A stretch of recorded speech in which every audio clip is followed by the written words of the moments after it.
आज हम बिहार पुलिस अधिनियम 2007 पर एक नजर डालने वाले हैं। हाँ, और इसके लिए हमारे पास टारगेट फॉर आईक्यू संस्थान से सत्येंद्र सर की एक बहुत ही विस्तृत प्रेजेंटेशन है। बिल्कुल। और ये सिर्फ एक कानून का अध्ययन नहीं होने वाला। हम ये समझने की कोशिश करेंगे कि 2007 में आकर एक नए पुलिस कानून की जरूरत ही क्यों पड़ी। सही कहा। इसका जो मकसद था वो था पुलिस को कुशल बनाना, प्रभावी बनाना और सबसे जरूरी जनहितैषी। बिल्कुल, ये एक तरह से पुलिस बल के आधुनिकीकरण की कोशिश थी, उसे आज की चुनौतियों के लिए तैयार करने की। तो कहाँ से शुरू करें? हम इसकी प्रस्तावना से शुरू करेंगे, जो किसी भी कानून की आप कह सकती हैं आत्मा होती है, और फिर हम कुछ महत्वपूर्ण धाराओं और परिभाषाओं को समझेंगे। चलिए, तो फिर प्रस्तावना और प्रारंभिक धाराओं से ही इसकी शुरुआत करते हैं। प्रेजेंटेशन की शुरुआत में ही एक बहुत बहुत महत्वपूर्ण बात कही गई है कि इस कानून की पहली जिम्मेदारी मानवाधिकारों का संरक्षण है। ये थोड़ा चौंकाने वाला है, क्योंकि हम पुलिस को नियंत्रण से जोड़ते हैं, अधिकारों से नहीं। बिल्कुल। और यहाँ जो दिलचस्प बात है वो ये है कि इसमें सिर्फ एक तरह के अधिकार की बात नहीं है। अच्छा। नागरिक, राजनैतिक, सामाजिक और आर्थिक, मतलब सभी तरह के अधिकारों की रक्षा की बात की गई है। तो इसका मतलब ये हुआ कि राज्य को एक निष्पक्ष पुलिस सेवा देनी होगी। हाँ बिल्कुल, एक ऐसी पुलिस सेवा जो सक्षम हो और समाज के कमजोर वर्गों और अल्पसंख्यकों की सुरक्षा कर सके। तो फिर वही सवाल कि नए कानून की जरूरत क्यों पड़ी? पुरानी व्यवस्था में क्या कमी थी? देखिए, नया कानून पुलिस कर्मियों को पेशेवर रूप से संगठित और सेवा उन्मुख बनाने पर जोर देता है। ठीक है। और इसका एक बहुत बड़ा लक्ष्य पुलिस को बाहरी प्रभावों से मुक्त करना है, यानी किसी भी तरह के दबाव से। हाँ, और उन्हें सिर्फ कानून के प्रति जवाबदेह बनाना, ताकि वो सुरक्षा और सुशासन की चुनौतियों का बेहतर ढंग से सामना कर सके। अब आते हैं धारा 1 पर। ये तो काफी सीधा है। हाँ, ये बहुत सीधा है। इस अधिनियम को बिहार पुलिस अधिनियम 2007 कहा जाता है। और ये पूरे बिहार राज्य में लागू होता है? बिल्कुल। एक छोटा सा तथ्य है जो अक्सर परीक्षाओं में पूछा जाता है और प्रेजेंटेशन में भी इसका जिक्र है। क्या? कि ये अधिनियम भारत गणराज्य के 58वें वर्ष में बनाया गया था। ये बस इसके समय और संदर्भ को दिखाता है। ठीक है, लेकिन अब यहाँ से चीजें वाकई दिलचस्प होने लगती हैं। धारा 2 से? हाँ, धारा 2 जहाँ परिभाषाएं दी गई हैं और कुछ तो बहुत ही हैरान करने वाली हैं। शुरुआत करते हैं मवेशी यानी कैटल की परिभाषा से। हाँ, ये काफी व्यापक परिभाषा है। आमतौर पर तो हम मवेशी का मतलब गाय बैल से ही समझते हैं। सही, लेकिन इस अधिनियम के तहत मवेशी में सींग वाले मवेशी हाथी, ऊंट, घोड़े, टट्टू, भेड़, बकरियां और सुअर भी शामिल हैं। एक मिनट, इसमें हाथी भी शामिल है? हाँ, और हाथी का शामिल होना एक मुख्य बिंदु है। अब कुछ गंभीर परिभाषाओं पर आते हैं, जैसे विद्रोही। इसका क्या मतलब है? विद्रोही का मतलब है राज्य के खिलाफ सशस्त्र संघर्ष। ओके। इसमें जनसंख्या का कोई समूह या वर्ग शामिल होता है जिसका लक्ष्य भारत के किसी भी हिस्से को विघटित करना हो। और इसके पीछे कोई राजनीतिक मंशा हो सकती है? हाँ, मंशा राजनीतिक ही होती है। इसी से जुड़ा एक और शब्द है, आंतरिक सुरक्षा। इसका मतलब है राज्य की संप्रभुता और अखंडता की रक्षा करना। किससे? इसमें राज्य को अलगाववादियों और राज्य के भीतर जो राष्ट्र विरोधी तत्व है उनसे सुरक्षित रखना शामिल है। अच्छा, उग्रवादी गतिविधि और संगठित अपराध में क्या अंतर है?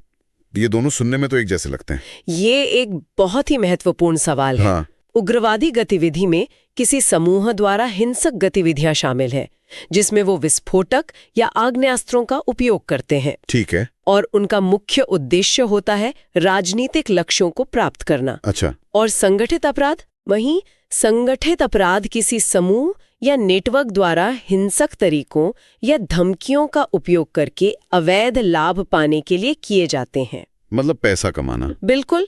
तो उद्देश्य का ये जो अंतर है यही दोनों को अलग करता है। एक का मकसद राजनीतिक, दूसरे का मकसद पैसा। और आतंकवादी गतिविधियां वो इनसे कैसे अलग हैं? इसमें घातक हथियारों या रसायनों का उपयोग करके समाज या किसी वर्ग में आतंक फैलाना शामिल है। और इसका अंतिम लक्ष्य क्या होता है? किसी भी वैध सरकार को अस्थिर करना। समझ गया। तकनीकी के इस युग में साइबर अपराध की परिभाषा भी जरूरी है। हाँ, और इसे 2 भागों में समझाया गया है। इसमें सूचना प्रौद्योगिकी में की जाने वाली अपमानजनक गतिविधियां शामिल हैं, जैसे कि सिस्टम तक अवैध पहुंच। हाँ, डेटा का अवैध हस्तांतरण या उसमें बाधा डालना, कंप्यूटर डेटा को रोकना, हटाना या छिपाना। कंप्यूटर सिस्टम के संचालन में हस्तक्षेप करना। बिल्कुल। और उपकरणों का दुरुपयोग या आईडी चोरी की धोखाधड़ी, ये सब भी इसमें आता है। एक और कानूनी शब्द है नैतिक अधमता, मॉरल टर्पिट्यूड। हाँ, इसका क्या मतलब है? इसका अर्थ है कुछ विशेष गंभीर अपराधों में शामिल होना, जैसे हिंसा, धोखाधड़ी, छल या फिर नशीले पदार्थों की तस्करी। तो कोई भी गंभीर अपराध नहीं, इसमें सबसे महत्वपूर्ण शर्त यह है कि जो निर्दिष्ट सजा है वो 3 साल या उससे अधिक होनी चाहिए। अच्छा, तो सजा की अवधि महत्वपूर्ण है। बहुत ज्यादा। अब कुछ स्थानों की परिभाषाओं को देखते हैं।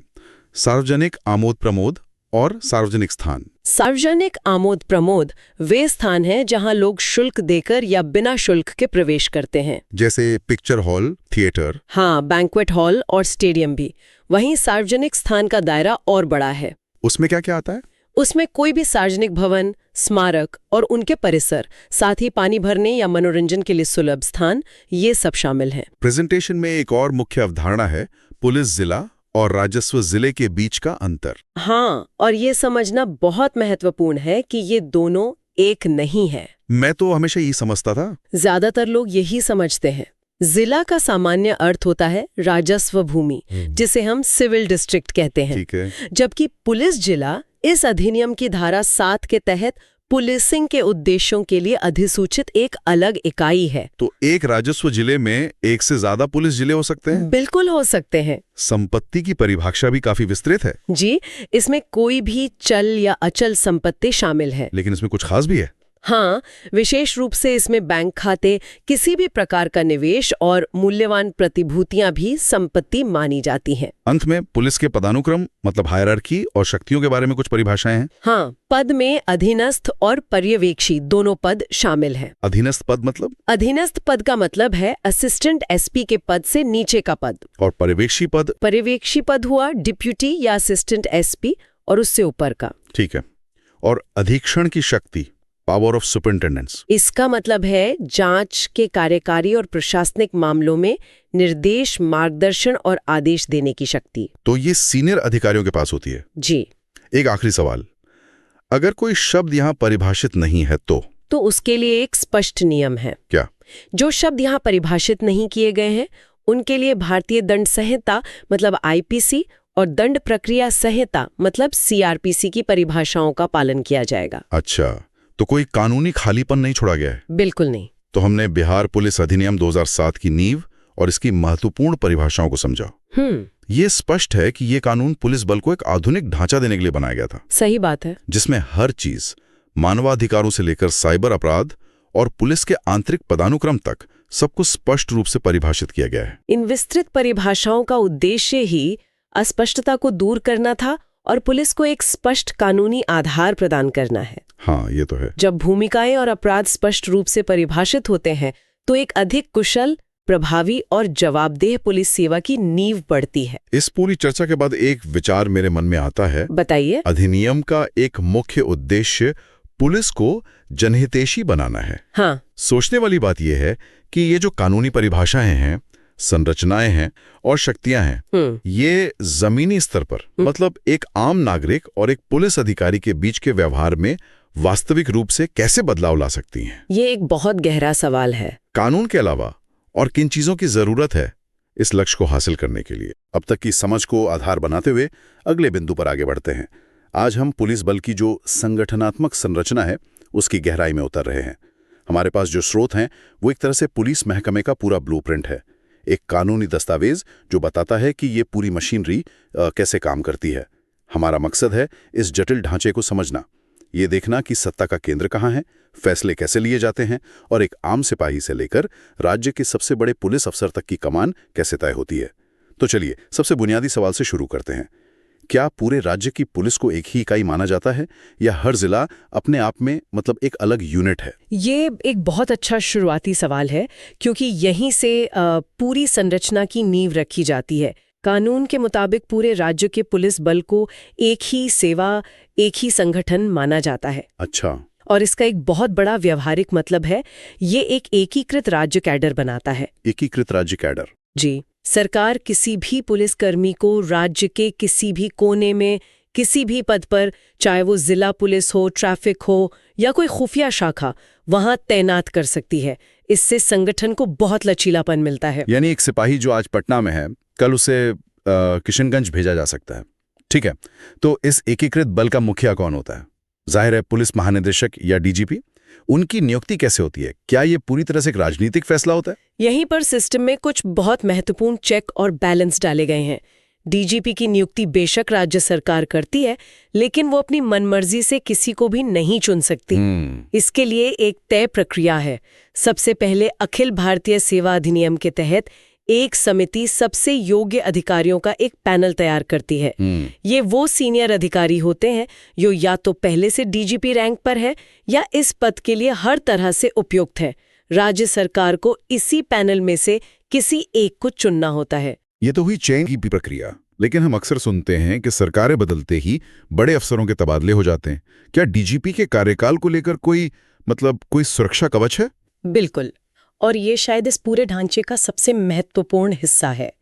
एक बार नियुक्त होने के बाद डीजीपी का कार्यकाल आमतौर पर 2 साल का होता है। 2 साल का? जी, ये स्थिरता सुनिश्चित करने के लिए है, ताकि पुलिस प्रमुख बिना किसी राजनीतिक दबाव के अपनी रणनीति बना सकें और उसे लागू कर सकें।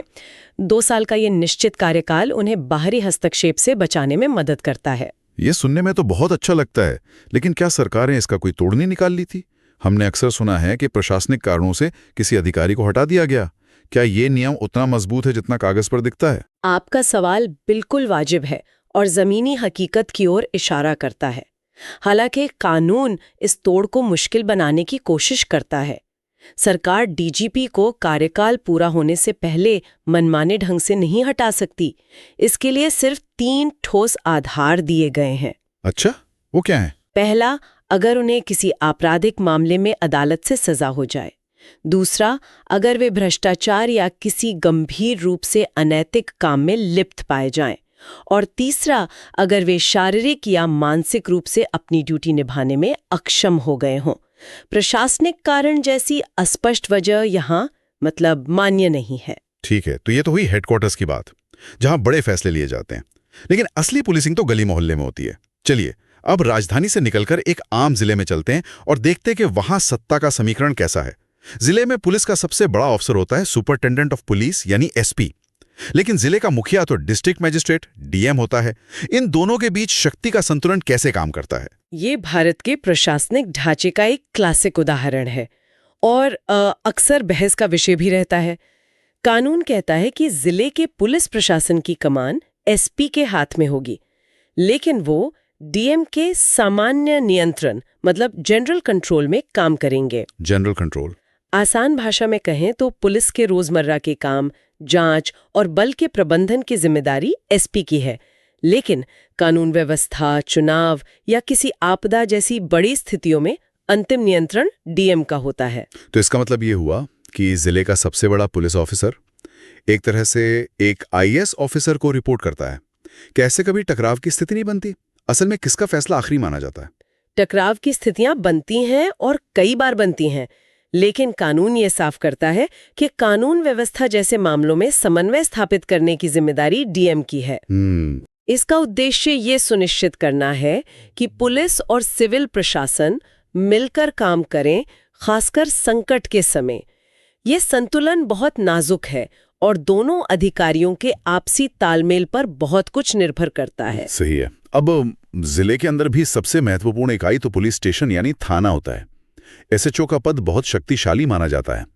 क्या कानून में ऐसा कुछ है जो ये पक्का करे कि इस पद पर किसी काबिल और अनुभवी व्यक्ति को बिठाया जाए? हाँ, कानून ये तय करता है कि स्टेशन हाउस ऑफिसर यानी एसएचओ का पद कम से कम सब इंस्पेक्टर रैंक का होना चाहिए, और जो बड़े और ज्यादा महत्वपूर्ण थाने होते हैं वहां ये जिम्मेदारी एक इंस्पेक्टर को दी जाती है।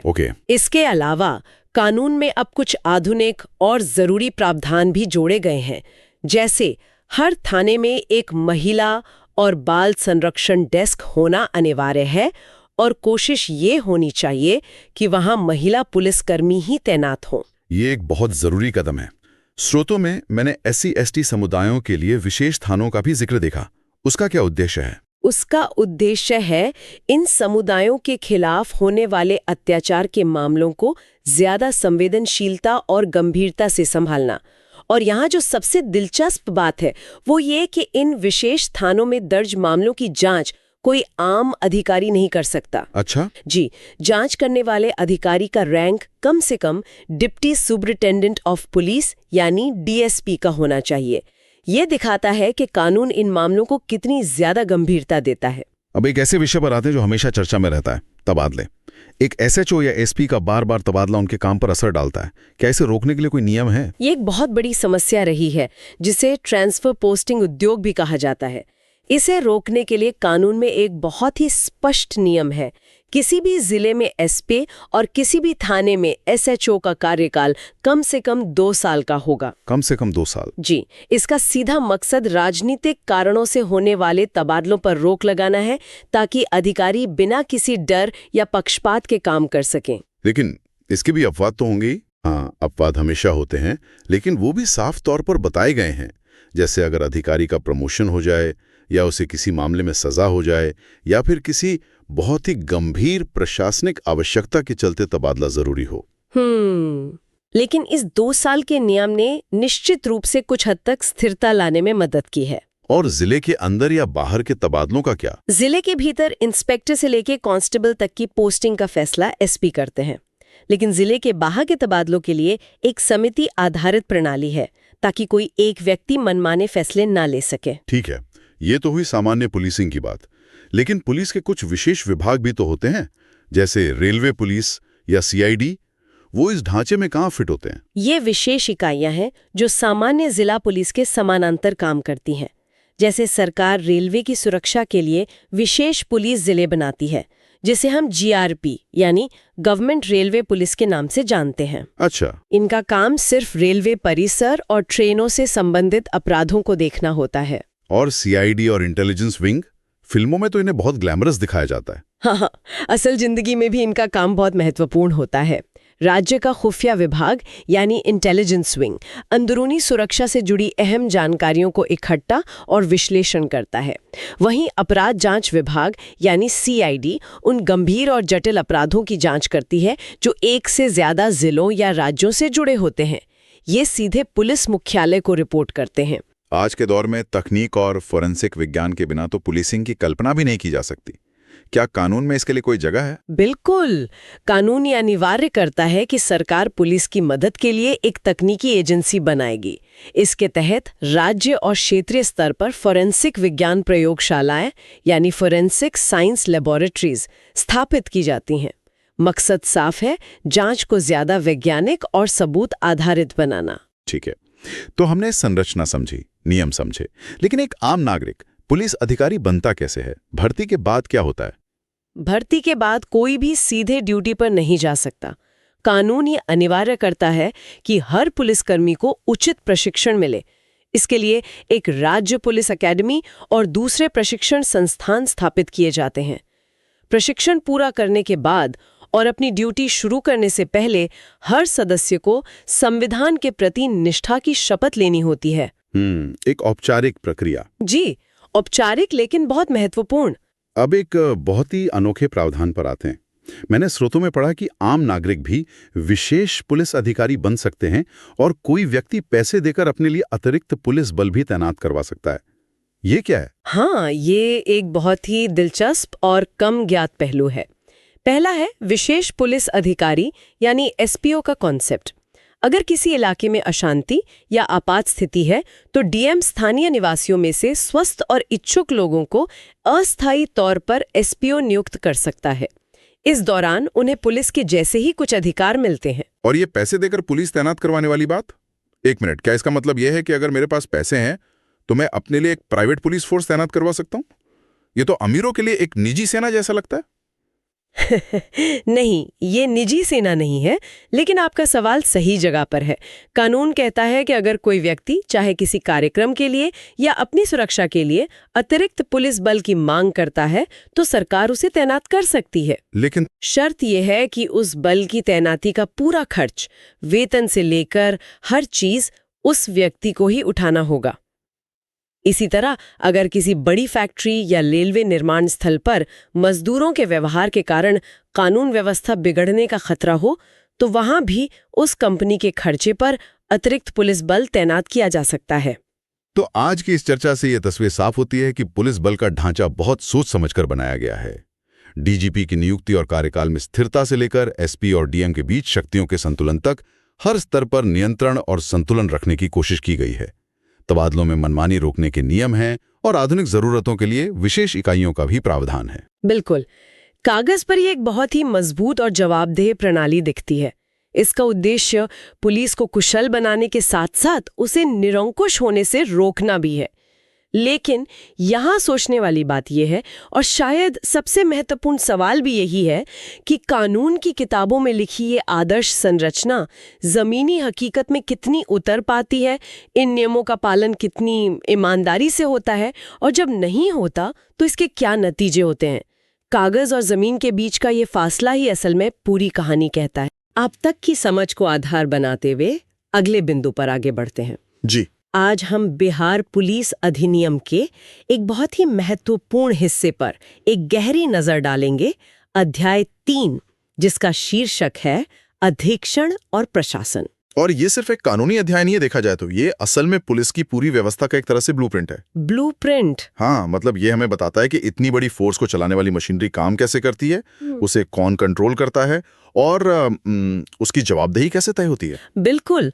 तो चलिए इसको ऐसे समझते हैं कि हमें एक पूरे राज्य के लिए एक नई पुलिस व्यवस्था डिजाइन करनी है। ठीक है, तो हम कहाँ से शुरू करेंगे? सबसे पहला और सबसे बड़ा सवाल तो यही होगा ना, बॉस कौन होगा? सही सवाल है। पुलिस का असली कंट्रोल किसके हाथ में होगा? क्या वो डीजीपी होते हैं या गृह मंत्री? इस पर अक्सर लोगों में कंफ्यूजन रहता है, बहुत ज्यादा। तो चलिए देखते हैं कि कानून की धारा 22 इस सबसे बुनियादी सवाल का क्या जवाब देती है। और इसका जवाब बहुत साफ है, बहुत सीधा है। धारा 22 कहती है कि पुलिस बल का पूरा अधीक्षण यानी कि अल्टीमेट कंट्रोल राज्य सरकार के पास होगा। अच्छा, मतलब डीजीपी या कोई और पुलिस अधिकारी नहीं, बल्कि चुनी हुई सरकार? जी बिल्कुल। इसका मतलब तो ये हुआ कि पुलिस एक स्वतंत्र इकाई नहीं है, बल्कि वो सरकार के प्रति जवाबदेह है। हाँ, और ये लोकतंत्र का एक बहुत ही फंडामेंटल सिद्धांत है। इसे नागरिक प्रशासन की सर्वोच्चता कहते हैं। नागरिक प्रशासन की सर्वोच्चता? इसका मतलब है कि वर्दी वाली फोर्स हमेशा जनता द्वारा चुने गए प्रतिनिधियों के अधीन काम करेगी। आप इसे एक पिरामिड की तरह समझ सकती हैं। ओके। जिसमें सबसे ऊपर सरकार है और पुलिस बल उसके निर्देशों के तहत काम करता है। ये व्यवस्था शक्ति का संतुलन बनाए रखने के लिए बहुत बहुत जरूरी है। ठीक है, तो ये तय हो गया कि बॉस राज्य सरकार है, लेकिन सरकार तो रोज रोज के काम में दखल नहीं दे सकती। नहीं दे सकती, सही बात है। उन्हें एक ऐसी बाउंड्री चाहिए जो पुलिस के लिए बड़ी नीतियां बना सके, एक तरह का थिंक टैंक या बोर्ड ऑफ डायरेक्टर्स। आपने बिल्कुल सही पकड़ा। यहीं पर शायद राज्य पुलिस बोर्ड की भूमिका आती है। हाँ बिल्कुल। धारा 23 कहती है कि सरकार को एक राज्य पुलिस बोर्ड बनाना होगा और इसे हल्के में नहीं लिया गया है। कानून कहता है कि अधिनियम लागू होने के 6 महीने के अंदर ये बोर्ड बन जाना चाहिए। 6 महीने के अंदर? हाँ, ये समय सीमा दिखाती है कि इसे कितना जरूरी समझा गया। तो ये जो राज्य पुलिस बोर्ड है, इसे हम एक कंपनी के बोर्ड ऑफ डायरेक्टर्स की तरह समझ सकते हैं, जहाँ कुछ बड़े लोग मिलकर कंपनी की दिशा तय करते हैं? ये एक बहुत अच्छी एनालॉजी है। ये सिर्फ एक सलाहकार बॉडी नहीं है, बल्कि पुलिसिंग में बाहरी निगरानी और नीति निर्माण का एक संस्थागत ढांचा है। अच्छा, तो अब सवाल ये है कि इस बोर्ड ऑफ डायरेक्टर्स में बैठता कौन है? हाँ, ये मैं पूछने वाली थी। धारा 24 इसकी संरचना बताती है। तो कौन है वो बड़े नाम? राज्य के सबसे बड़े प्रशासनिक अधिकारी हैं। फिर सदस्य के तौर पर होते हैं पुलिस महानिदेशक यानी डीजीपी, जो राज्य के सबसे बड़े पुलिस अधिकारी हैं। और सदस्य सचिव की भूमिका निभाते हैं गृह विभाग के प्रभारी सचिव यानी होम सेक्रेटरी। ये दिलचस्प है। अक्सर लोगों को लगता है कि गृह सचिव ही सबसे पावरफुल होंगे, शायद अध्यक्ष वही होते होंगे। हाँ, ये आम गलतफहमी है। लेकिन यहाँ वो अध्यक्ष नहीं बल्कि सदस्य सचिव हैं, जो मतलब मीटिंग्स और कागजी कार्रवाई का ध्यान रखते हैं। बिल्कुल। तो एक तरह से राज्य का टॉप ब्यूरोक्रेट मुख्य सचिव और टॉप पुलिस ऑफिसर डीजीपी एक ही टेबल पर बैठकर नीतियां तय करते हैं। और यही संरचना की खूबी है। ये नागरिक प्रशासन और पुलिस के बीच तालमेल सुनिश्चित करता है। इससे यह तय होता है कि नीतियां सिर्फ पुलिस की जरूरतों के हिसाब से नहीं, बल्कि राज्य की बड़ी प्रशासनिक जरूरतों के हिसाब से भी बने। वो लोग जब एक कमरे में बैठेंगे तो करेंगे क्या? सही। क्या इनका काम सिर्फ सलाह देना है या इनके पास असली ताकत भी है? यहीं पर धारा 25 की भूमिका आती है। हाँ, धारा 25 इनके काम का दायरा बताती है। इनका मुख्य काम है पुलिस प्रशासन के लिए व्यापक नीतिगत दिशा निर्देश तैयार करना। ओके। और इन नीतियों का लक्ष्य बहुत स्पष्ट है, एक कुशल, प्रभावी और संवेदनशील पुलिस प्रशासन बनाना। संवेदनशील शब्द पर ध्यान देना जरूरी है। ये सिर्फ अपराध नियंत्रण की बात नहीं कर रहा। बिल्कुल नहीं, ये पुलिसिंग के मानवीय पहलू की बात कर रहा है। लेकिन नीतियां तो कागज पर बहुत अच्छी बन सकती हैं। असली सवाल तो ये है कि हमें कैसे पता चलेगा कि वो काम कर रही हैं या नहीं। क्या इसका भी कोई तरीका है? हाँ, और यही इस कानून का सबसे, मैं कहूँगा, क्रांतिकारी पहलू है। अच्छा। बोर्ड सिर्फ नीतियां नहीं बनाता, बल्कि उनके मूल्यांकन के लिए प्रदर्शन संकेतक यानी परफॉर्मेंस इंडिकेटर्स भी तय करता है। ये पुलिस का रिपोर्ट कार्ड बनाने जैसा है। एक मिनट, तो इसका मतलब ये हुआ कि अब पुलिस की सफलता सिर्फ इस बात से नहीं नापी जाएगी कि उन्होंने कितने अपराधी पकड़े। बिल्कुल, और यही इसका सबसे बड़ा बदलाव है। सोचिए, पहले एक थानेदार का रिपोर्ट कार्ड सिर्फ अपराध के आंकड़ों से बनता था। हाँ, कितने केस दर्ज हुए, कितने सुलझाए गए, बस। लेकिन अब ये कानून कहता है, नहीं, हमें ये भी देखना होगा कि आपके इलाके के लोग और खासकर जो पीड़ित हैं, वो आपके काम से कितना संतुष्ट हैं। इसमें सार्वजनिक संतुष्टि एक बड़ा पैमाना है। वाह, ये तो पुलिस को एक बल से सेवा में बदलने की कोशिश है। सचमुच। और ये और भी गहरा है। ये संकेतक पीड़ित की संतुष्टि की तुलना मानवाधिकार मानदंडों के पालन से भी करते हैं। मतलब आप अपराध तो रोकिए, लेकिन ये भी सुनिश्चित कीजिए कि इस प्रक्रिया में किसी के मानवाधिकारों का हनन ना हो। ये पुलिसिंग को सिर्फ नतीजों से नहीं, बल्कि प्रक्रिया की पवित्रता से भी जोड़ता है। और मूल्यांकन के बाद समीक्षा भी होती होगी। बिल्कुल। बोर्ड जिलावार पुलिस के काम की समीक्षा करता है। वो जमीनी हकीकत की तुलना इन प्रदर्शन संकेतों से करता है। और सबसे जरूरी बात, समीक्षा करते समय इस बात का भी ध्यान रखा जाता है कि उस जिले की पुलिस को संसाधन कितने मिले हैं। ये तो बहुत निष्पक्ष तरीका हुआ। मतलब आप एक कम संसाधनों वाले दूर दराज के थाने की तुलना एक बड़े शहर के हाईटेक थाने से एक ही पैमाने पर नहीं कर सकते। सही कहा। ये इस पूरी प्रक्रिया को यथार्थवादी बनाता है। ये मानता है कि प्रदर्शन सीधे तौर पर उपलब्ध साधनों से जुड़ा होता है। ये एक बहुत ही व्यावहारिक दृष्टिकोण है। ठीक है, तो हमारे पास एक सिस्टम है जिसमें सरकार का कंट्रोल है, नीतियां बनाने वाला एक बोर्ड है और प्रदर्शन जांचने का तरीका भी है। लेकिन तब क्या होगा जब सिस्टम के अंदर से ही कोई गड़बड़ी हो? मान लीजिए पुलिस पर ही मानवाधिकार उल्लंघन का गंभीर आरोप लग जाए, क्या पुलिस खुद अपने खिलाफ जांच करेगी? ये एक बहुत नाजुक सवाल है और धारा 26 इसका बहुत स्पष्ट जवाब देती है। बिल्कुल नहीं। बिल्कुल नहीं। हाँ, कानून कहता है कि अगर पुलिस के खिलाफ मानवाधिकार उल्लंघन की शिकायत है तो उसकी जांच पुलिस नहीं करेगी। तो फिर कौन करेगा? इन शिकायतों की जांच राज्य मानवाधिकार आयोग करेगा। अच्छा, स्टेट ह्यूमन राइट्स कमीशन। जी, और वो भी मानवाधिकार संरक्षण अधिनियम 1993 में दी गई प्रक्रिया के तहत। ये हितों के टकराव को रोकने के लिए एक बहुत बड़ा सुरक्षा कवच है। सही बात है। अगर पुलिस पर आरोप है और वही जांच करे तो न्याय की उम्मीद कैसे की जा सकती है? ये प्रावधान जनता का व्यवस्था में विश्वास बनाए रखने के लिए बेहद जरूरी है। ये तो हुई जवाबदेही की बात।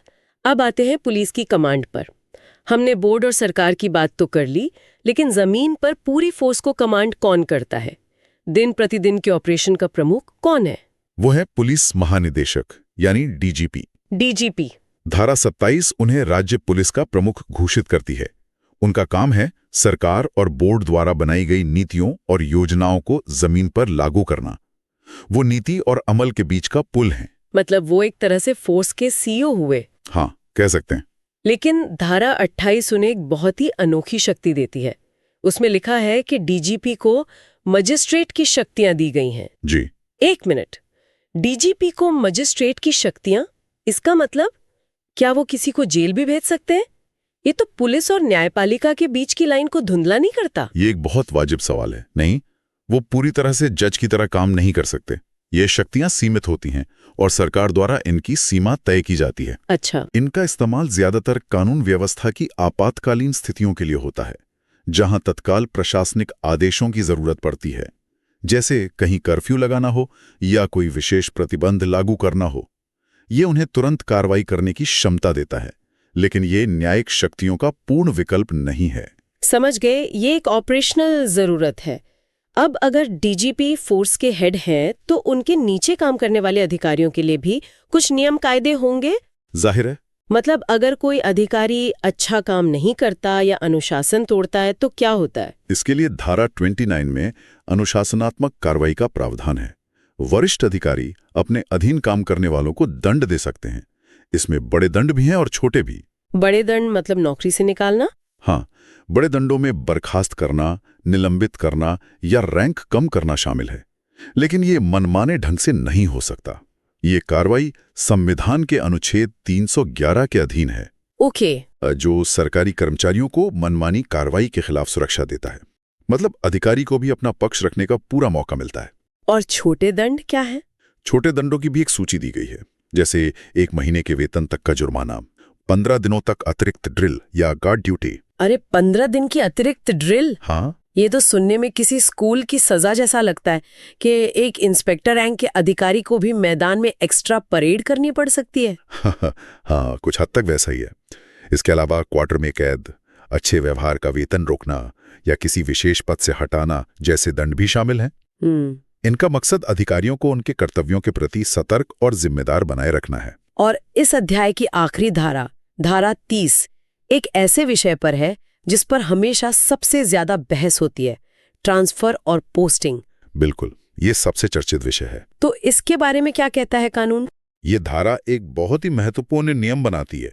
ये कहती है कि पर्यवेक्षी ग्रेड के पुलिस अधिकारियों का सामान्य कार्यकाल 2 साल का होगा। 2 साल का निश्चित कार्यकाल? ये सुनने में तो बहुत अच्छा लगता है भी। लेकिन इसका असली फायदा क्या है? क्या इससे एक आम आदमी की जिंदगी पर कोई फर्क पड़ता है? बहुत बड़ा फर्क पड़ता है। आप सोचिए, एक ईमानदार अफसर किसी जिले में आता है, वो वहां के किसी माफिया या अवैध कारोबार पर नकेल कसना शुरू करता है। ठीक है। अगर उसका कार्यकाल निश्चित नहीं है तो वो ताकतवर लोग राजनीतिक दबाव डालकर 6 महीने में ही उसका तबादला करा देंगे और केस वहीं का वहीं रह जाएगा। बिल्कुल।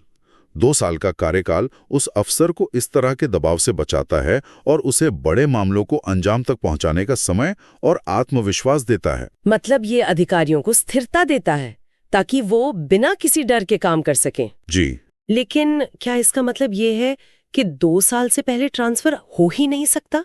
मान लीजिए कोई अधिकारी बिल्कुल ही अयोग्य है, तो क्या उसे भी 2 साल झेलना पड़ेगा? नहीं, कानून ने इसका भी ध्यान रखा है।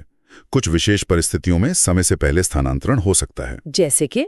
इसके लिए वैध कारण दिए गए हैं, जैसे पदोन्नति होने पर, अदालत द्वारा दोषी ठहराए जाने पर, कोई गंभीर शारीरिक या मानसिक बीमारी होने पर, या फिर प्रशासनिक दक्षता के लिए। अच्छा, प्रशासनिक दक्षता। हाँ, लेकिन कुंजी शब्द है दक्षता। अंतिम लक्ष्य हमेशा कर्तव्यों का कुशल प्रदर्शन होना चाहिए, न कि किसी का व्यक्तिगत फायदा या नुकसान। तो इन सभी धाराओं को एक साथ देखने पर एक पूरी तस्वीर बनती है। ये अध्याय पुलिस बल के लिए एक बहुत ही व्यवस्थित ढांचा बनाता है। सबसे ऊपर राज्य सरकार का नियंत्रण, फिर नीतियां बनाने और प्रदर्शन जांचने के लिए एक स्वतंत्र बोर्ड, फोर्स को कमांड करने के लिए डीजीपी और अधिकारियों के लिए अनुशासन और स्थिरता सुनिश्चित करने वाले नियम। एकदम सही। ये सब कागज पर एक बहुत मजबूत, पारदर्शी और जवाबदेह प्रणाली को दिखाता है। हाँ। ये बताता है कि कानून का उद्देश्य एक ऐसी पुलिस व्यवस्था बनाना है जो न केवल असरदार हो बल्कि लोकतांत्रिक सिद्धांतों और मानवाधिकारों का सम्मान भी करे। लेकिन यहाँ एक सवाल मेरे मन में आता है जो शायद हर सुनने वाले के मन में होगा। पूछिए। ये सब तो कानून की बातें हैं जो कागज पर बहुत अच्छी लगती हैं। और यही सबसे बड़ा सवाल है। हाँ। विचार करने वाली बात यह है कि इन कानूनी संरचनाओं का वास्तविक कार्यान्वयन जमीनी स्तर पर पुलिसिंग की गुणवत्ता और सार्वजनिक विश्वास को कैसे प्रभावित करता है। क्या राज्य पुलिस बोर्ड वास्तव में स्वतंत्र रूप से नीतियां बना पाता है या उस पर भी राजनीतिक दबाव होता है? क्या वो प्रदर्शन संकेतक सच में जनता की संतुष्टि को मापते हैं या वो भी बस फाइलों में भरे जाने वाले आंकड़े बनकर रह जाते हैं? सही बात है। इस कानूनी ढांचे और इसके व्यावहारिक प्रभाव के बीच का जो फासला है वो हमेशा विचार करने लायक रहेगा। इस पूरी व्यवस्था की सफलता इसी बात पर निर्भर करती है कि इन महान प्रावधानों को किस भावना और ईमानदारी के साथ लागू किया जाता है। अब तक की समझ को आधार बनाते हुए अगले बिंदु पर आगे बढ़ते हैं। आज हम बिहार पुलिस अधिनियम के अध्याय 4 पर एक गहरी नजर डाल रहे हैं। जी। और ये अध्याय बहुत महत्वपूर्ण है क्योंकि ये पुलिस की भूमिका, उनके काम और सामाजिक कर्तव्यों को परिभाषित करता है। हाँ, मतलब ये सिर्फ एक लिस्ट नहीं है, बल्कि ये उस सोच को दिखाता है कि पुलिस को एक फोर्स से ज्यादा एक सर्विस कैसे बनाया जाए। बिल्कुल सही कहा। इसमें धारा 31 से 35 तक शामिल हैं, जो असल में पुलिस की जिम्मेदारियों का पूरा एक खाका तैयार करती हैं। तो चलिए इसी खाके को परत दर परत समझते हैं। शुरुआत करते हैं धारा 31 से, जो कि सबसे बड़ी लगती है। हाँ, धारा 31 काफी व्यापक है। इसमें पुलिस की प्राथमिक भूमिका और कानून प्रवर्तन से जुड़ी बातें हैं। तो सबसे पहला और बुनियादी कर्तव्य तो यही हुआ, कानून का पालन करना और उसे निष्पक्ष रूप से लागू करना। जी, और इसके साथ ही जीवन, स्वतंत्रता, संपत्ति और मानवाधिकारों की रक्षा करना भी। और यहाँ एक शब्द आता है लोक व्यवस्था, यानी पब्लिक ऑर्डर। हाँ, ये बहुत महत्वपूर्ण है। पुलिस की ये जिम्मेदारी है कि वो सार्वजनिक व्यवस्था को बनाए रखें और उसे बढ़ावा दें। ये उनके हर काम का एक तरह से आधार है। ठीक है। इसी धारा में आगे आंतरिक सुरक्षा की भी बात की गई है, मतलब आतंकवादी और ऐसी गतिविधियों को रोकना। सिर्फ यही नहीं, उन्हें उन गतिविधियों को भी रोकना होगा जो सांप्रदायिक सद्भाव को तोड़ती हैं। समाज में शांति बनाए रखना उनकी एक प्रमुख जिम्मेदारी है। अच्छा, और इसमें सड़कों, रेल और पुलों जैसे जो जरूरी इंफ्रास्ट्रक्चर हैं, उनकी सुरक्षा भी शामिल है। जी बिल्कुल। किसी भी तरह की हिंसा से इन महत्वपूर्ण ढांचों की रक्षा करना भी पुलिस के ही काम में आता है। तो मतलब पुलिस की भूमिका सिर्फ अपराध होने के बाद शुरू नहीं होती। नहीं, बिल्कुल नहीं। उन्हें अपराध रोकने के लिए भी कदम उठाने चाहिए और दूसरी एजेंसियों की सहायता भी करनी चाहिए। और जानकारी दर्ज करने के बारे में क्या नियम है? जैसे कोई ईमेल से सूचना दे तो चाहे कोई व्यक्तिगत रूप से जानकारी दे या ईमेल से, उसे ठीक से दर्ज करना अनिवार्य है। ये प्रक्रिया का एक बहुत महत्वपूर्ण हिस्सा है। और उसकी एक पावती, माने एक्नॉलेजमेंट देना भी जरूरी है ना? हाँ, जानकारी मिलते तुरंत उसकी पावती देना भी जरूरी है। अच्छा, अब बात करते हैं शमनीय अपराधों की। ये शब्द थोड़ा मुश्किल है। हाँ, कंपाउंडेबल ऑफेंसेस, मतलब ऐसे अपराध जिनमें दोनों पक्ष आपस में समझौता कर सकते हैं। तो ऐसे मामलों में पुलिस की क्या प्रक्रिया होती है? एक तय प्रक्रिया है। नोटिस मिलने पर जांच करना, एफआईआर दर्ज कराने वाले व्यक्ति को उसकी एक कॉपी देना और अगर कानून के तहत जरूरी लगे तो अपराधी को गिरफ्तार करना। तो ये एक व्यवस्थित तरीका है जिसमें पारदर्शिता भी है। जी, नोटिस, जांच और फिर गिरफ्तारी, ये एक तार्किक क्रम है। पुलिस के काम का एक और पहलू है समाज से जुड़ना। बिल्कुल, उन्हें अलग अलग समाजों में विश्वास और भाईचारा विकसित करना चाहिए। और ये सिर्फ सामान्य समय में ही नहीं, बल्कि आपदा के समय में भी जरूरी होगा। हाँ, बहुत जरूरी। प्राकृतिक या मानव निर्मित आपदाओं से प्रभावित लोगों की सक्रिय रूप से मदद करना उनके कर्तव्यों में शामिल है। वे राहत और पुनर्वास के कामों में दूसरी एजेंसियों की भी मदद करते हैं। इसके अलावा यातायात को नियंत्रित करना भी उनका काम है। जी, हाईवे और परिवहन प्रणालियों पर यातायात को नियंत्रित करना। और एक और बहुत महत्वपूर्ण काम है खुफिया जानकारी इकट्ठा करना। ये जानकारी किस बारे में होती है? ये जानकारी सार्वजनिक शांति और राष्ट्रीय सुरक्षा से जुड़ी होती है और इसे दूसरी संबंधित एजेंसियों के साथ साझा किया जाना चाहिए। ठीक है, अब आते हैं लावारिस संपत्ति पर। अगर पुलिस को कोई लावारिस चीज मिलती है तो पुलिस को अपने कब्जे में मौजूद सभी लावारिस संपत्ति का प्रभार लेना होता है। और आदतन अपराधियों का रिकॉर्ड भी रखना होता है। हाँ, आदतन अपराधियों और संगठित अपराध का रिकॉर्ड रखना होता है। इसमें एक दिलचस्प बात है कि इन रिकॉर्ड्स को पुलिस स्टेशन में दिखाया जाना चाहिए। इसका क्या कारण हो सकता है? इसका उद्देश्य शायद पारदर्शिता बढ़ाना और लोगों को जागरूक करना है, लेकिन हाँ, इस पर बहस हो सकती है। अच्छा, तो अब आते हैं धारा 33 पर। ये जनरल डायरी के रखरखाव से जुड़ी है। जी, ये स्टेशन हाउस ऑफिसर यानी SHO का एक विशेष कर्तव्य है कि वो एक जनरल डायरी बनाए रखे। इस डायरी में क्या क्या दर्ज होता है? इसमें आरोप, गिरफ्तारी, गवाहों के नाम और जब्त की गई संपत्ति जैसी सारी महत्वपूर्ण जानकारी दर्ज होती है। ये स्टेशन के कामकाज का एक तरह से आधिकारिक रिकॉर्ड है। और यहाँ एक ध्यान देने वाली बात यह है कि सिर्फ SP ही नहीं, बल्कि जिला मजिस्ट्रेट DM भी इस डायरी को मंगा सकते हैं। ये बहुत बड़ी बात है। इससे पुलिस के काम पर एक बाहरी गैर विभागीय नजर रहती है। ये एक चेक एंड बैलेंस का काम करता है। सही कहा। अब आते हैं धारा 33 पर, जो पुलिस के सामाजिक कर्तव्यों पर केंद्रित है। हाँ, ये पुलिसिंग के मानवीय पहलू की बात करती है कि उन्हें जनता, विशेषकर वरिष्ठ नागरिकों के साथ विनम्रता से व्यवहार करना चाहिए। और इसमें असहाय लोगों की मदद करने की भी बात है। जी, जब महिलाएं, बच्चे या शारीरिक रूप से विकलांग लोग खुद को असहाय पाते हैं या उन्हें सुरक्षा की जरूरत होती है, तो पुलिस को उनका मार्गदर्शन करना चाहिए। इसी सामाजिक कर्तव्य में दुर्घटना पीड़ितों की सहायता भी शामिल है। हाँ, और ये बहुत जरूरी है। उन्हें दुर्घटना पीड़ितों को बिना किसी औपचारिकता के तत्काल चिकित्सा सहायता देनी चाहिए। मतलब पहली प्राथमिकता जान बचाना है, कागजी कार्रवाई नहीं। बिल्कुल। पुलिस का आचरण निष्पक्ष होना चाहिए और उन्हें मानवाधिकार सिद्धांतों का पालन करना चाहिए। और इसमें कमजोर वर्गों के लिए कोई विशेष प्रावधान है? हाँ, झगड़ों के दौरान अल्पसंख्यकों और कमजोर वर्गों का विशेष ध्यान रखा जाना भी अनिवार्य है। ये धारा महिलाओं की सुरक्षा पर भी विशेष जोर देती है ना? जी, पुलिस को सार्वजनिक स्थानों, पब्लिक ट्रांसपोर्ट और समारोहों में महिलाओं पर अभद्र टिप्पणी और प्रताड़ना को रोकना होगा। मतलब ये एक प्रोएक्टिव भूमिका है, सिर्फ शिकायत आने पर एक्शन लेना नहीं। बिल्कुल। इसके अलावा उन्हें संगठित समूहों द्वारा महिलाओं और बच्चों के शोषण से भी उनकी रक्षा करनी चाहिए। और अगर किसी व्यक्ति को हिरासत में लिया जाता है, तब पुलिस के क्या कर्तव्य हैं? तभी उनके कुछ कर्तव्य हैं। उन्हें कानूनी रूप से निर्धारित भोजन और आश्रय देना होगा। और उनके अधिकारों के बारे में? उन्हें उस व्यक्ति को उपलब्ध कानूनी सहायता योजनाओं के बारे में बताना होगा और इस बारे में संबंधित अधिकारियों को भी सूचना देनी होगी। ठीक है। अब धारा 34 जो आपातकालीन परिस्थितियों से संबंधित है। ये काफी सीधी है। सरकार किसी आपात स्थिति में अधिसूचना द्वारा कुछ सेवाओं को आवश्यक घोषित कर सकती है। और तब पुलिस की क्या भूमिका होती है? जब तक वह घोषणा लागू रहती है, पुलिस अधिकारियों को उन सेवाओं के संबंध में दिए गए आदेशों का पालन करना होता है ताकि व्यवस्था बनी रहे। समझ गया। और अंत में धारा 35, ये वरिष्ठ अधिकारी की शक्तियों के बारे में। हाँ, इसका मतलब है कि एक वरिष्ठ पुलिस अधिकारी किसी भी अपने से निचले अधिकारी के कर्तव्यों का निर्वहन कर सकता है। ऐसा क्यों? इसकी क्या जरूरत है? इसका उद्देश्य ये सुनिश्चित करना है कि कानून को प्रभावी बनाने के लिए जब भी जरूरी लगे वे अधिकार ले सके। मान लीजिए किसी आपात स्थिति में तुरंत निर्णय लेने की जरूरत है, तो सीनियर ऑफिसर इंतजार नहीं करेगा ताकि एक्शन में कोई देरी ना हो। जी बिल्कुल। इससे यह सुनिश्चित होता है कि कानूनी आदेशों का पालन बिना किसी देरी के हो। तो कुल मिलाकर हमने देखा कि बिहार पुलिस अधिनियम के तहत पुलिस के कर्तव्य कितने व्यापक और विविध हैं। हाँ, ये सिर्फ अपराध नियंत्रण तक सीमित नहीं है। इसमें सामाजिक जिम्मेदारी, मानवाधिकारों की रक्षा और आपदा प्रबंधन जैसे कई पहलू शामिल हैं। सही कहा।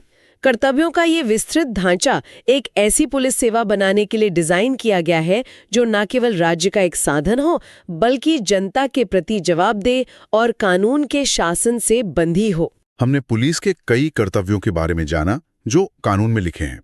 अब श्रोताओं के लिए एक विचारणीय प्रश्न।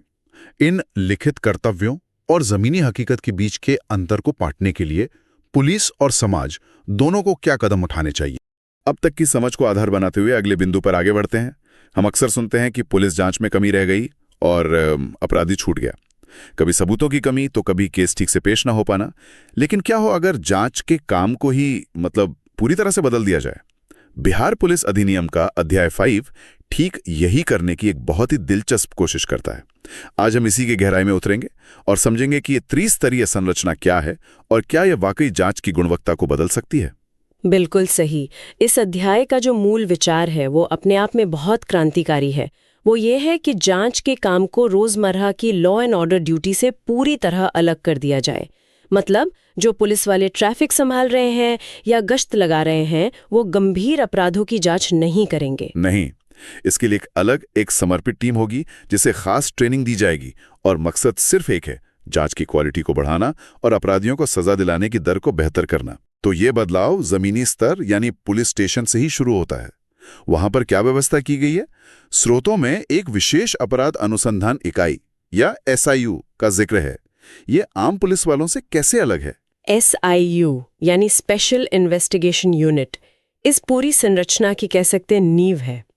धारा 36 के मुताबिक सरकार उन इलाकों में जहां अपराध ज्यादा होते हैं, हर पुलिस स्टेशन में एक ऐसी खास टीम बनाएगी। इस टीम का काम सिर्फ और सिर्फ गंभीर अपराधों की जांच करना होगा। इसका मुखिया कम से कम सब इंस्पेक्टर रैंक का अधिकारी होगा और उसके साथ जरूरी स्टाफ भी दिया जाएगा। ये टीम हत्या, डकैती, आर्थिक धोखाधड़ी जैसे मामलों को देखेगी। एक मिनट, यहाँ एक बहुत ही सख्त नियम का जिक्र है कि इस टीम में शामिल अधिकारी और कर्मचारी कोई दूसरा काम नहीं कर सकते। इसका मतलब है कि अगर शहर में कोई बड़ी वीआईपी मूवमेंट है या कोई त्योहार है, तब भी इन अधिकारियों को वहां ड्यूटी पर नहीं भेजा जा सकता। हाँ, और यही इस पूरी व्यवस्था का सबसे महत्वपूर्ण और शायद सबसे चुनौतीपूर्ण पहलू भी है। नियम यही कहता है कि ये अधिकारी अपना 100% समय और ध्यान सिर्फ जांच पर लगाएंगे। उन्हें लॉ एंड ऑर्डर की ड्यूटी से मुक्त रखा जाएगा। देखिए, कारण ये है कि जांच एक बहुत ही फोकस्ड वाला काम है। अगर एक अधिकारी सुबह एक हत्या की जांच कर रहा है और दोपहर में उसे किसी धरने पर भेज दिया जाए, तो जांच का वो धागा टूट जाता है। इसमें सिर्फ एक ही अपवाद में। अच्छा, अगर राज्य के पुलिस प्रमुख यानी डीजीपी खुद लिखित में आदेश दें, तभी इन्हें किसी और काम में लगाया जा सकता है, वो भी किसी असाधारण परिस्थिति में। ये तो बहुत बड़ा बदलाव है। इससे उनकी विशेषज्ञता तो बनी रहती होगी, पर क्या इससे थानों पर मैनपावर की कमी नहीं होती, खासकर छोटे थानों में? ये एक बहुत ही जायज सवाल है और असलियत में सबसे बड़ी चुनौती भी यही है। कागज पर ये नियम जांच की गुणवत्ता के लिए एकदम सही है, लेकिन जमीनी हकीकत में स्टाफ की कमी एक बड़ी समस्या होती है। इसी वजह से कई बार इस नियम का कड़ाई से पालन करना मुश्किल हो जाता है। लेकिन हाँ, कानून का उद्देश्य बिल्कुल साफ है, जांच की गुणवत्ता से कोई समझौता नहीं। अगर इस यूनिट में काम इतना जरूरी और फोकस्ड है, तो इसमें सबसे काबिल लोगों को कैसे लाया जाता है? क्या कोई भी अधिकारी इसमें शामिल हो सकता है या इसके लिए कुछ खास देखा जाता है? नहीं, ये कोई सामान्य पोस्टिंग नहीं है। धारा 37 साफ कहती है कि चयन 3 चीजों पर आधारित होगा: रुचि, काबिलियत और ईमानदारी। मतलब अधिकारी की खुद जांच के काम में दिलचस्पी होनी चाहिए। ये कोई पनिशमेंट पोस्टिंग नहीं है, बल्कि एक विशेषज्ञ भूमिका है। उनकी पेशेवर काबिलियत को परखा जाता है और उनका ट्रैक रिकॉर्ड भी साफ सुथरा होना चाहिए। और उनकी काबिलियत को बढ़ाने के लिए क्या किया जाता है? स्रोतों में ट्रेनिंग का भी जिक्र है। हाँ, और ये सिर्फ एक बार की भर्ती वाली ट्रेनिंग नहीं है। उन्हें लगातार अपडेट रखने के लिए समय समय पर विशेष प्रशिक्षण दिया जाता है। इसका मतलब है कि उन्हें सिर्फ बंदूक चलाना नहीं, बल्कि आधुनिक वैज्ञानिक तरीकों से जांच करना सिखाया जाता है। जैसे किसी फोन से डिलीट किया हुआ डेटा कैसे रिकवर करें, जिसे हम डिजिटल फॉरेंसिक कहते हैं, या फिर सीसीटीवी फुटेज को एनालाइज करके धुंधली तस्वीर से संदिग्ध की पहचान कैसे करें। फॉरेंसिक विज्ञान की नई नई तकनीकों जैसे डीएनए सैंपलिंग और एनालिसिस की भी ट्रेनिंग दी जाती है। ठीक है, तो हमारे पास ये खासतौर पर चुने और ट्रेन किए गए अधिकारी हैं, पर क्या ये हमेशा के लिए इस स्पेशल यूनिट में रहते हैं या ये एक अस्थायी पोस्टिंग है? इससे टीम की स्थिरता पर क्या असर पड़ता है? आमतौर पे इस यूनिट में एक अधिकारी का कार्यकाल 3 साल का होता है। इसके बाद उन्हें रोटेट करके वापस लॉ एंड ऑर्डर के काम में लगा दिया जाता है और उनकी जगह नए अधिकारी आते हैं। इसके पीछे 2 सोच हैं। पहली, इससे यूनिट में नई ऊर्जा और नए विचार आते रहते, ठहराव नहीं आता। और दूसरी ये कि जब ये प्रशिक्षित अधिकारी वापस सामान्य पुलिसिंग में जाते हैं, तो वे अपनी जांच की विशेषज्ञता और अनुभव को बाकी स्टाफ के साथ भी बांटते हैं, जिससे एक तरह से पूरे थाने का कौशल स्तर बढ़ता है। ये तो एक तरह से पूरे फोर्स को अपग्रेड करने जैसा हुआ। अब आते हैं इनके काम पर। ये एसआईयू की टीमें आखिर किस तरह के मामलों पर फोकस करती हैं? धारा 39 के अनुसार इनका ध्यान गंभीर और जघन्य अपराधों पर होता है, जैसे कि हत्या, बलात्कार, अपहरण, डकैती और लूट। इसके अलावा दहेज हत्या और धोखाधड़ी जैसे सामाजिक रूप से संवेदनशील मामले भी यही देखते हैं। गबन और दूसरे आर्थिक अपराध भी इनके दायरे में आते हैं। अच्छा, और एक जरूरी बात यह है कि डीजीपी अगर चाहें तो एक नोटिफिकेशन जारी करके किसी और तरह के अपराध को भी इनकी सूची में डाल सकते हैं। इन खास मामलों के अलावा जो भी छोटे मोटे अपराध होते हैं, उनकी जांच थाने का बाकी स्टाफ करता है। इतने गंभीर मामलों की जांच हो रही है, तो इन पे नजर कौन रखता है? क्या थाने का एसएचओ ही इनका बॉस होता है या कोई सीनियर अधिकारी? नहीं, यहाँ भी एक स्तर ऊपर की निगरानी रखी गई है। धारा 40 के मुताबिक इन इकाइयों के काम की देखरेख कम से कम एडिशनल एसपी यानी अपर पुलिस अधीक्षक रैंक का अधिकारी करेगा। वे सीधे जिला पुलिस कप्तान यानी एसपी को रिपोर्ट करते हैं। अच्छा, तो इससे फायदा क्या होता है? इसका फायदा ये है कि जांच पर स्थानीय दबाव कम होता है और एक वरिष्ठ अधिकारी की नजर रहने से जांच की दिशा सही रहती है। हालांकि छोटे जिलों के लिए एक छूट है। अच्छा, वो क्या है? जिन छोटे जिलों में शायद एडिशनल एसपी का पद ना हो, वहां डीएसपी मतलब पुलिस उपाध्यक्ष को ये जिम्मेदारी दी जा सकती है। लक्ष्य एक ही है, जांच की क्वालिटी सुनिश्चित करना और उसे हर तरह के बाहरी दबाव से मुक्त रखना। ठीक है, तो ये तो थाने के स्तर की एक बहुत मजबूत व्यवस्था हो गई, लेकिन कुछ मामले तो बहुत ज्यादा पेचीदा होते हैं, जैसे कोई बड़ा आर्थिक घोटाला जो शायद एक थाने की टीम के लिए संभालना मुश्किल हो। क्या उसके लिए भी कोई व्यवस्था है? बिल्कुल, यहीं पर संरचना का दूसरा स्तर आता है, जिला स्तर। धारा 41 के तहत हर जिले में एक विशेष अपराध अनुसंधान प्रकोष्ठ यानी स्पेशल इन्वेस्टिगेशन सेल बनाया जाता है। इसका काम ही ऐसे जटिल मामलों को संभालना है, खासकर बड़े आर्थिक अपराध या ऐसे अपराध जिनका असर पूरे जिले पर पड़ रहा हो। जरूरत के हिसाब से एक जिले में एक से ज्यादा सेल भी हो सकते हैं। तो ये जिला स्तर की एसआईयू हुई एक तरह से, और इसका नियंत्रण किसके हाथ में होता है? इसका नियंत्रण और पर्यवेक्षण भी एडिशनल एसपी के पास ही होता है, और यहाँ भी अधिकारियों का चयन और प्रशिक्षण उन्हीं कड़े मानदंडों पर होता है जो थाने की एसआईयू के लिए हैं। बस फर्क यह है कि यहाँ के अधिकारी और भी ज्यादा अनुभवी और जटिल मामलों को सुलझाने में माहिर होते हैं। चलिए इसे एक उदाहरण से समझते हैं। मान लीजिए एक ऑनलाइन फ्रॉड हुआ, तो क्या होगा? बहुत अच्छा सवाल है। इसे ऐसे समझिए, अगर किसी एक व्यक्ति के साथ ऑनलाइन फ्रॉड हुआ तो पहली एफआईआर लोकल थाने की एसआईयू लिखेगी और उसकी जांच शुरू करेगी। ठीक है। लेकिन अगर जांच में पता चलता है कि ये एक बड़ा रैकेट है जिसने पूरे जिले में सैकड़ों लोगों को ठगा है, हाँ, तो ये केस जिले के स्पेशल सेल को ट्रांसफर कर दिया जाएगा, क्योंकि उनके पास ऐसे बड़े नेटवर्क्स को तोड़ने की विशेषज्ञता और संसाधन ज्यादा होते हैं। समझ गया। तो संरचना स्टेशन से जिले तक जाती है, लेकिन क्या हो अगर ये फ्रॉड का नेटवर्क पूरे राज्य में या दूसरे राज्यों में भी फैला हो? तब तो जिले की टीम भी छोटी पड़ जाएगी। यहीं पर शायद तीसरे स्तर की भूमिका आती है, यानी सीआईडी। एकदम सही पकड़ा आपने। संरचना का तीसरा और सबसे ऊपरी स्तर है राज्य का अपराध अनुसंधान विभाग यानी सीआईडी। धारा 43 के अनुसार सीआईडी का काम ही ऐसे अपराधों की जांच करना है जो एक से ज्यादा जिलों या एक से ज्यादा राज्यों में फैले हों। इसके अलावा सरकार अगर किसी मामले को बहुत गंभीर मानती है तो उसे भी सीधे सीआईडी को सौंप सकती है। और मैंने स्रोतों में पढ़ा कि सीआईडी के अंदर भी और ज्यादा विशेषज्ञता होती है, मतलब विशेषज्ञता के अंदर भी विशेषज्ञता। हाँ, क्योंकि कुछ अपराधों की प्रकृति इतनी जटिल होती है कि उनके लिए अलग से समर्पित इकाइयों की जरूरत पड़ती है।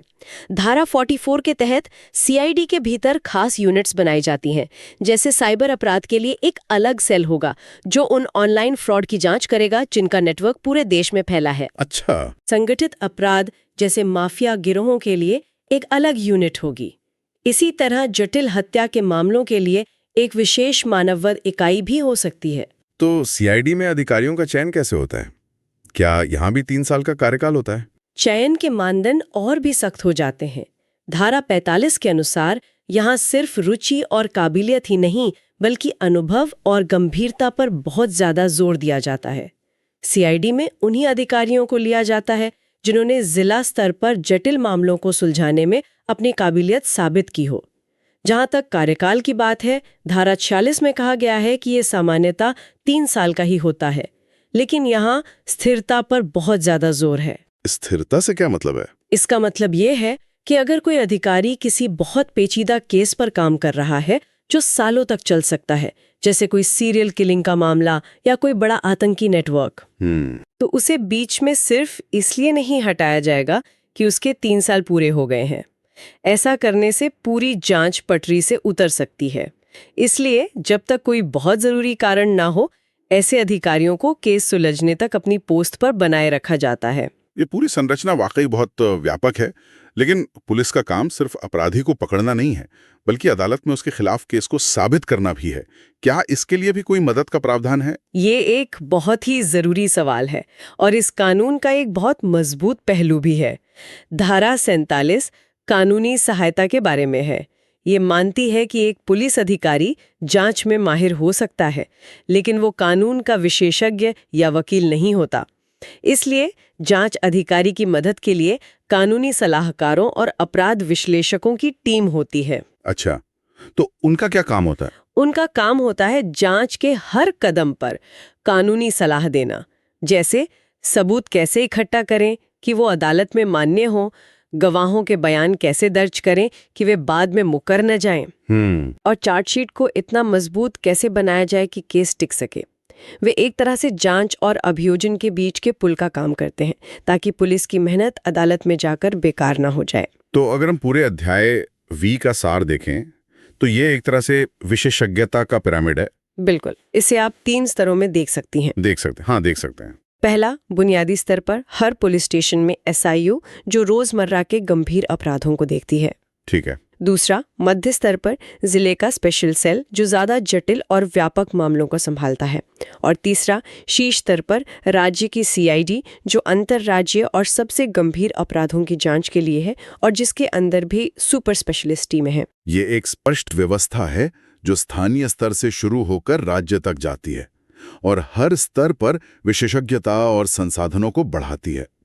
ये वाकई एक बहुत ही सुविचारित संरचना लगती है, जिसका उद्देश्य जांच की गुणवत्ता को जमीनी स्तर से लेकर राज्य स्तर तक सुधारना है।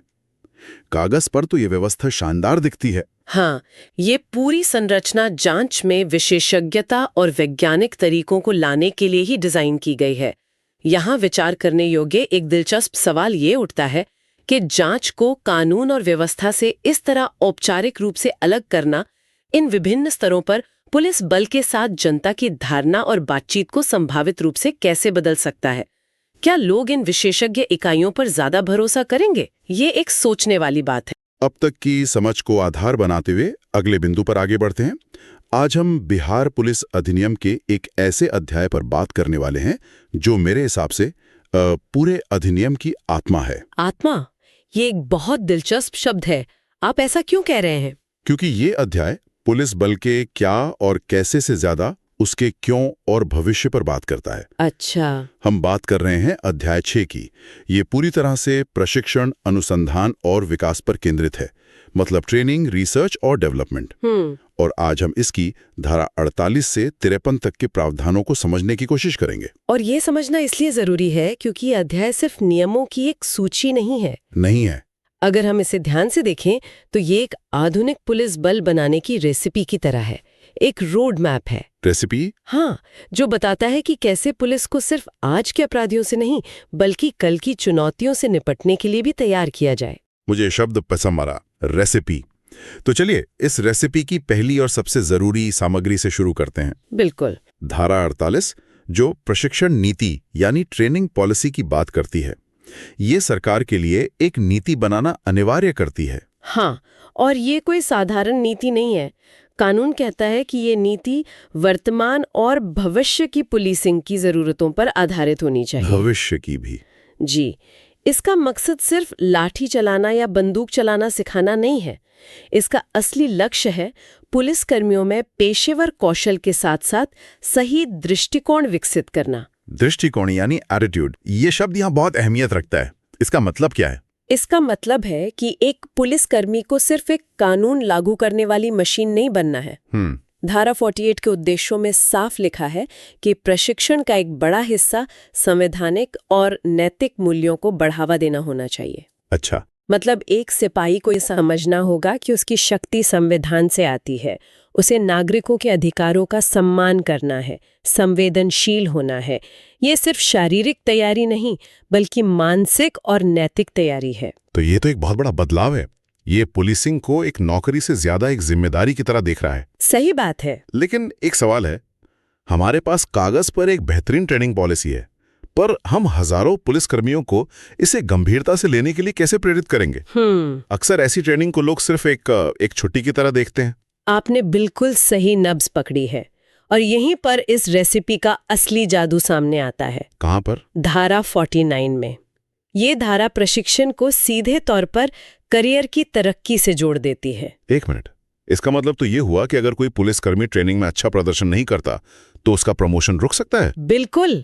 और अगर वो सफलतापूर्वक और अच्छे अंकों से ट्रेनिंग पूरी करता है तो उसके प्रमोशन की राह आसान हो जाएगी। वाह। धारा 49 साफ कहती है कि सफल प्रशिक्षण को पदोन्नति से जोड़ा जाएगा और ये नियम किसी एक रैंक के लिए नहीं है। नहीं। नहीं, कांस्टेबल से लेकर उच्च अधिकारियों तक सभी पर लागू होता है। ये तो पूरी सोच बदलने वाली बात है। ये तो पूरी व्यवस्था की मानसिकता को बदलने की कोशिश है ना? अब तक जो सिपाही सोचता था कि बस सालों तक नौकरी करने से ही तरक्की होगी, अब उसे पता है कि सीखने और खुद को बेहतर बनाने से वो आगे बढ़ सकता है। ये बहुत बड़ा बदलाव है। आपने सही कहा, ये एक सांस्कृतिक बदलाव लाने वाला प्रावधान है। ये प्रशिक्षण को एक बोझ या औपचारिकता से हटाकर करियर में आगे बढ़ने का एक जरूरी हिस्सा बना देता है। एक मोटिवेटर की तरह। हाँ, एक शक्तिशाली प्रेरक है जो पूरे बल में व्यावसायिकता और योग्यता को बढ़ावा देता है। अब ट्रेनिंग सिर्फ एक सर्टिफिकेट नहीं बल्कि भविष्य का टिकट बन जाती है। ठीक है, तो मानसिकता बदलने के लिए प्रेरणा का इंतजाम हो गया, लेकिन एक अच्छे शेफ को सिर्फ रेसिपी और प्रेरणा से काम नहीं चलता है ना? नहीं। उसे अच्छा किचन और अच्छे औजार भी चाहिए। यहीं पर शायद धारा 50 की भूमिका आती है। बिल्कुल, धारा 50 बुनियादी ढांचे यानी इंफ्रास्ट्रक्चर की बात करती है। अच्छा। ये कहती है कि सरकार को राज्य में मौजूद सभी पुलिस प्रशिक्षण संस्थानों की क्षमता को अपग्रेड करना होगा और जरूरत पड़ने पर नए संस्थान भी बनाने होंगे। और यहाँ बुनियादी ढांचे का मतलब सिर्फ नई इमारतें बना देना तो नहीं होगा? कतई नहीं, इसका दायरा बहुत बड़ा है। इसमें आधुनिक प्रशिक्षण उपकरण शामिल हैं। जैसे कि वर्चुअल रियलिटी शूटिंग सिम्युलेटर, जहां जवान बिना असली गोली बर्बाद किए अभ्यास कर सकते हैं। इसमें आधुनिक फॉरेंसिक किट, साइबर क्राइम की जांच के लिए हाईटेक लैब्स, ये सब कुछ शामिल है। और सीखने का माहौल भी? हाँ, और एक अच्छा सीखने का माहौल भी। शारीरिक फिटनेस के लिए अच्छे मैदान और जिम, और मानसिक विकास के लिए एक समृद्ध लाइब्रेरी और डिजिटल संसाधन, ये सब इसका हिस्सा है। एक मजबूत बुनियादी ढांचे के बिना धारा 48 में बनाई गई बेहतरीन नीति सिर्फ कागज पर ही रह जाएगी। तो हमारे पास प्रशिक्षित और प्रेरित पुलिसकर्मी हैं और उनके पास सीखने के लिए बेहतरीन संस्थान भी हैं, लेकिन अपराध का तरीका तो हर दिन बदल रहा है ना? बिल्कुल। आज के अपराधी ज्यादा शातिर और तकनीक का इस्तेमाल करने वाले हैं, तो पुलिस इस दौड़ में हमेशा एक कदम आगे कैसे रहेगी? ये एक बहुत बड़ा सवाल है और इसका जवाब इस अध्याय के दूसरे स्तंभ यानी अनुसंधान और विकास में छिपा है। Research and development. जी, धारा 51 के तहत सरकार एक पुलिस अनुसंधान और विकास ब्यूरो की स्थापना करेगी। Police research and development bureau? हाँ, और इसके लिए जरूरी फंड और संसाधन भी मुहैया कराएगी। एक समर्पित ब्यूरो जिसका काम सिर्फ रिसर्च करना है। ये सुनने में तो बहुत प्रभावशाली लगता है। ये है भी, लेकिन इससे भी ज्यादा दिलचस्प बात ये है कि ये ब्यूरो अकेले काम नहीं करेगा। अच्छा। यहाँ एक बहुत ही आधुनिक और प्रगतिशील तरीका अपनाया गया है, और वो है शोध को आउटसोर्स करना। आउटसोर्स करना मतलब पुलिस अपना शोध खुद नहीं करेगी? मुझे लगा ये ब्यूरो इसीलिए बन रहा है। वो अपना शोध तो करेगा, लेकिन साथ ही बाहरी विशेषज्ञता का भी लाभ उठाएगा। वो कैसे? धारा 51 कहती है कि सरकार विश्वविद्यालयों, थिंक टैंकों और दूसरे जाने माने स्वतंत्र संगठनों को भी पुलिसिंग से जुड़े विषयों पर शोध करने के लिए प्रायोजित कर सकती है। ये सुनने में तो बहुत अच्छा लगता है, पर क्या इसमें कुछ खतरे नहीं है? जैसे पुलिस की गोपनीय जानकारी के लीक होने का डर? या फिर क्या दिल्ली या मुंबई में बैठे विशेषज्ञ बिहार की जमीनी हकीकत को समझ भी पाएंगे? आपका सवाल जायज है और ये एक वास्तविक चिंता है। निश्चित रूप से इसके लिए कड़े प्रोटोकॉल बनाने होंगे। हाँ, लेकिन इसके फायदे इन जोखिमों से कहीं ज्यादा हैं। सोचिए, जब एक समाजशास्त्री अपराध के सामाजिक कारणों पर शोध करता है या एक डेटा साइंटिस्ट क्राइम पैटर्न का विश्लेषण करता है, तो एक बाहरी नजरिया मिलता है। बिल्कुल, एक बाहरी और निष्पक्ष नजरिया। कभी कभी आप जब किसी सिस्टम के अंदर होते हैं तो उसकी कमियों को नहीं देख पाते हैं। ये बाहरी विशेषज्ञता पुलिस को उस इको चेंबर से बाहर निकालने में मदद करती है। और ये सब शोध और विकास आज के दौर में बिना टेक्नोलॉजी के तो अधूरा है। बिल्कुल अधूरा है, और इसीलिए धारा 52 सीधे सीधे प्रौद्योगिकी पर केंद्रित है। टेक्नोलॉजी पर? हाँ, ये धारा कहती है कि अपराधों की जांच और पता लगाने के लिए आधुनिक तकनीक के विकास और उपयोग पर विशेष जोर दिया जाएगा, जैसे फिंगरप्रिंट विश्लेषण, डीएनए परीक्षण, साइबर फोरेंसिक, ये सब इसी के अंतर्गत आता है। ये धारा पुलिस को प्रतिक्रियाशील यानी रिएक्टिव होने से सक्रिय यानी प्रोएक्टिव बनाने में भी मदद करती होगी। आपने बहुत महत्वपूर्ण बात कही। प्रौद्योगिकी सिर्फ हो चुके अपराधों को सुलझाने में ही मदद नहीं करती, बल्कि उन्हें रोकने में भी। हाँ, बल्कि अपराध के पैटर्न का विश्लेषण करके उन्हें रोकने में भी मदद कर सकती है। इसका कोई उदाहरण? जैसे डेटा एनालिटिक्स का उपयोग करके ये अनुमान लगाया जा सकता है कि किन इलाकों में और किस समय पर लूट या चोरी की घटनाएं ज्यादा होती हैं। उस जानकारी के आधार पर वहां पुलिस की गश्त बढ़ाई जा सकती है। ये हुई प्रोएक्टिव पुलिसिंग। बिल्कुल। ठीक है, तो हमने ब्यूरो की स्थापना धारा 51 और तकनीक की भूमिका धारा 52 को समझ लिया। अब आते हैं धारा 53 पर, जो इस ब्यूरो के काम को विस्तार से बताती है। एक तरह से ब्यूरो का जॉब डिस्क्रिप्शन है ये। हाँ, धारा 53 इस ब्यूरो को एक स्पष्ट दिशा और जिम्मेदारियां देती है, ताकि ये सिर्फ एक और सरकारी दफ्तर बनकर ना रह जाए। चलिए इसके कामों को एक एक करके देखते हैं। खंड ए कहता है कि ब्यूरो को विदेशों में इस्तेमाल हो रहे आधुनिक उपकरणों पर नजर रखनी होगी। इसमें हथियार, दंगा नियंत्रण के साधन और ट्रैफिक मैनेजमेंट के उपकरण शामिल हैं। तो इसका सीधा सा मतलब है कि ये ब्यूरो एक तरह से पुलिस बल के लिए टेक्नोलॉजी स्काउट का काम करेगा। Technology scout.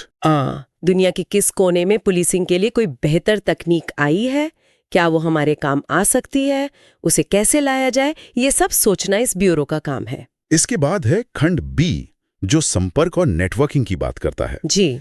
ये ब्यूरो भारत सरकार के राष्ट्रीय R&D ब्यूरो, वैज्ञानिक प्रयोगशालाओं और निजी क्षेत्र के साथ भी साझेदारी विकसित करेगा। ये बहुत जरूरी है, ताकि राज्य पुलिस अलग थलग होकर काम ना करे। सही बात है। ये ज्ञान और संसाधनों के आदान प्रदान का एक नेटवर्क बनाता है। हो सकता है किसी दूसरे राज्य की पुलिस ने कोई समस्या बहुत अच्छे से सुलझाई हो, तो हम उनसे सीख सकते हैं। हर बार पहिए का आविष्कार करने की जरूरत नहीं है। बिल्कुल। अब आता है खंड सी। जी। और ये मुझे बहुत दिलचस्प लगा। ये ब्यूरो को विशेष और आगामी समस्याओं का अध्ययन करने और उनके समाधान खोजने की जिम्मेदारी देता है। आगामी शब्द यहाँ पर सबसे महत्वपूर्ण है। ये तो कमाल है।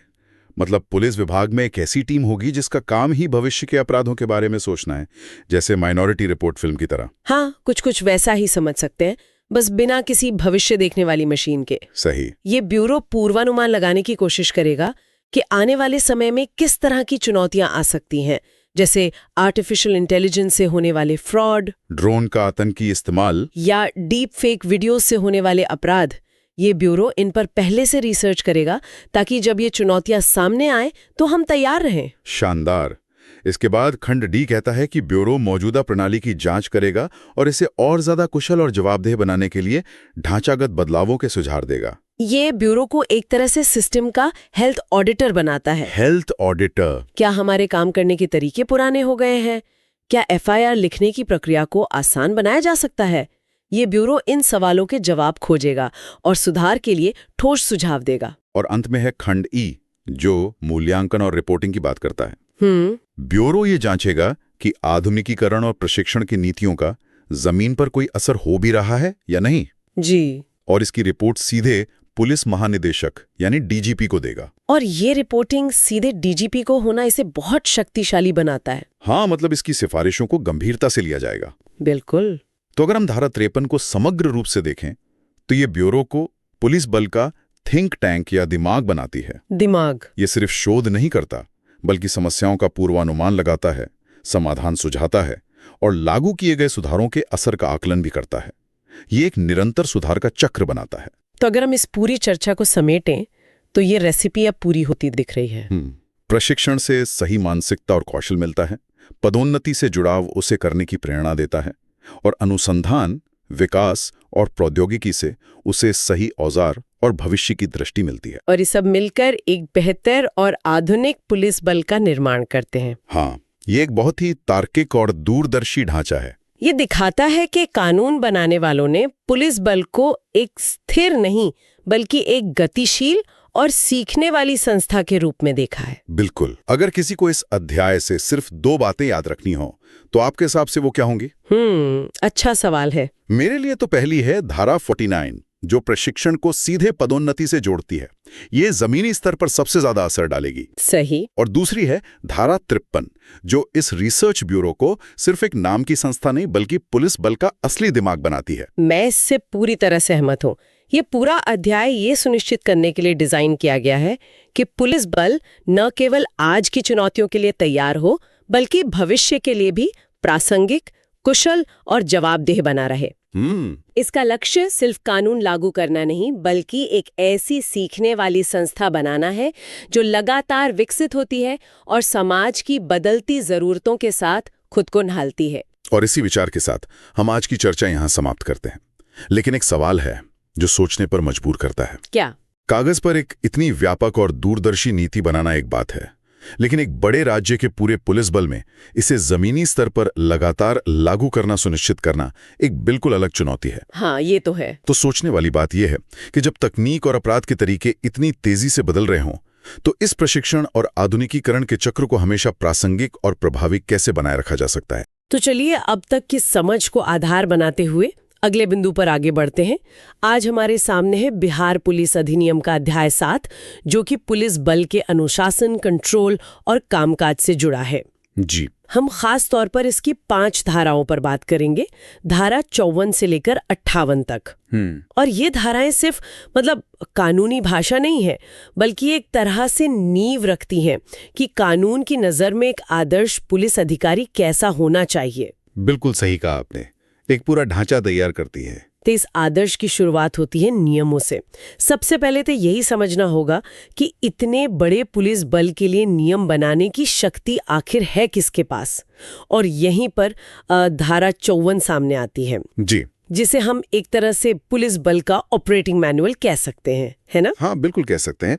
और इसमें साफ साफ लिखा है कि पुलिस महानिदेशक यानी डीजीपी के पास नियम बनाने की शक्ति है। लेकिन यहाँ एक बहुत दिलचस्प संतुलन बनाया गया है। अच्छा, डीजीपी को शक्ति तो दी गई है, पर ये असीमित नहीं है।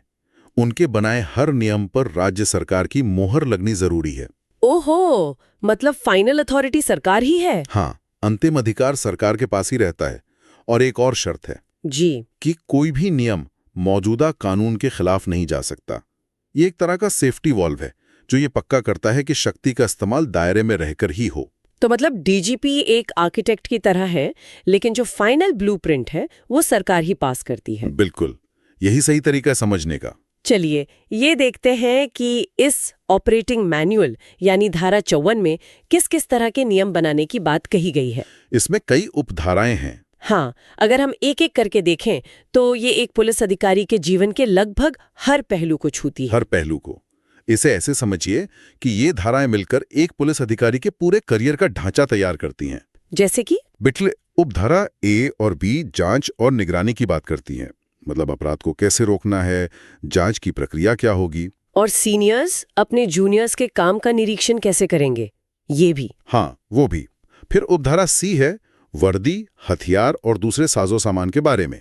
अच्छा, कौन सा हथियार किसे मिलेगा, कितनी मात्रा में मिलेगा, ये सब डीजीपी तय करते हैं ताकि पूरे बल में एक रूपता बनी रहे। मतलब हर चीज के लिए एक स्टैंडर्ड ऑपरेटिंग प्रोसीजर, एक एसओपी हो। एग्जैक्टली। और उपधारा डी तो शायद सबसे अहम है, जो हर रैंक के अधिकारी के कर्तव्यों मतलब ड्यूटीज को परिभाषित करती है। हाँ, और ये सिर्फ ये नहीं बताती कि उन्हें क्या करना है, बल्कि ये भी तय करती है कि वो अपनी शक्तियों का इस्तेमाल कैसे करेंगे।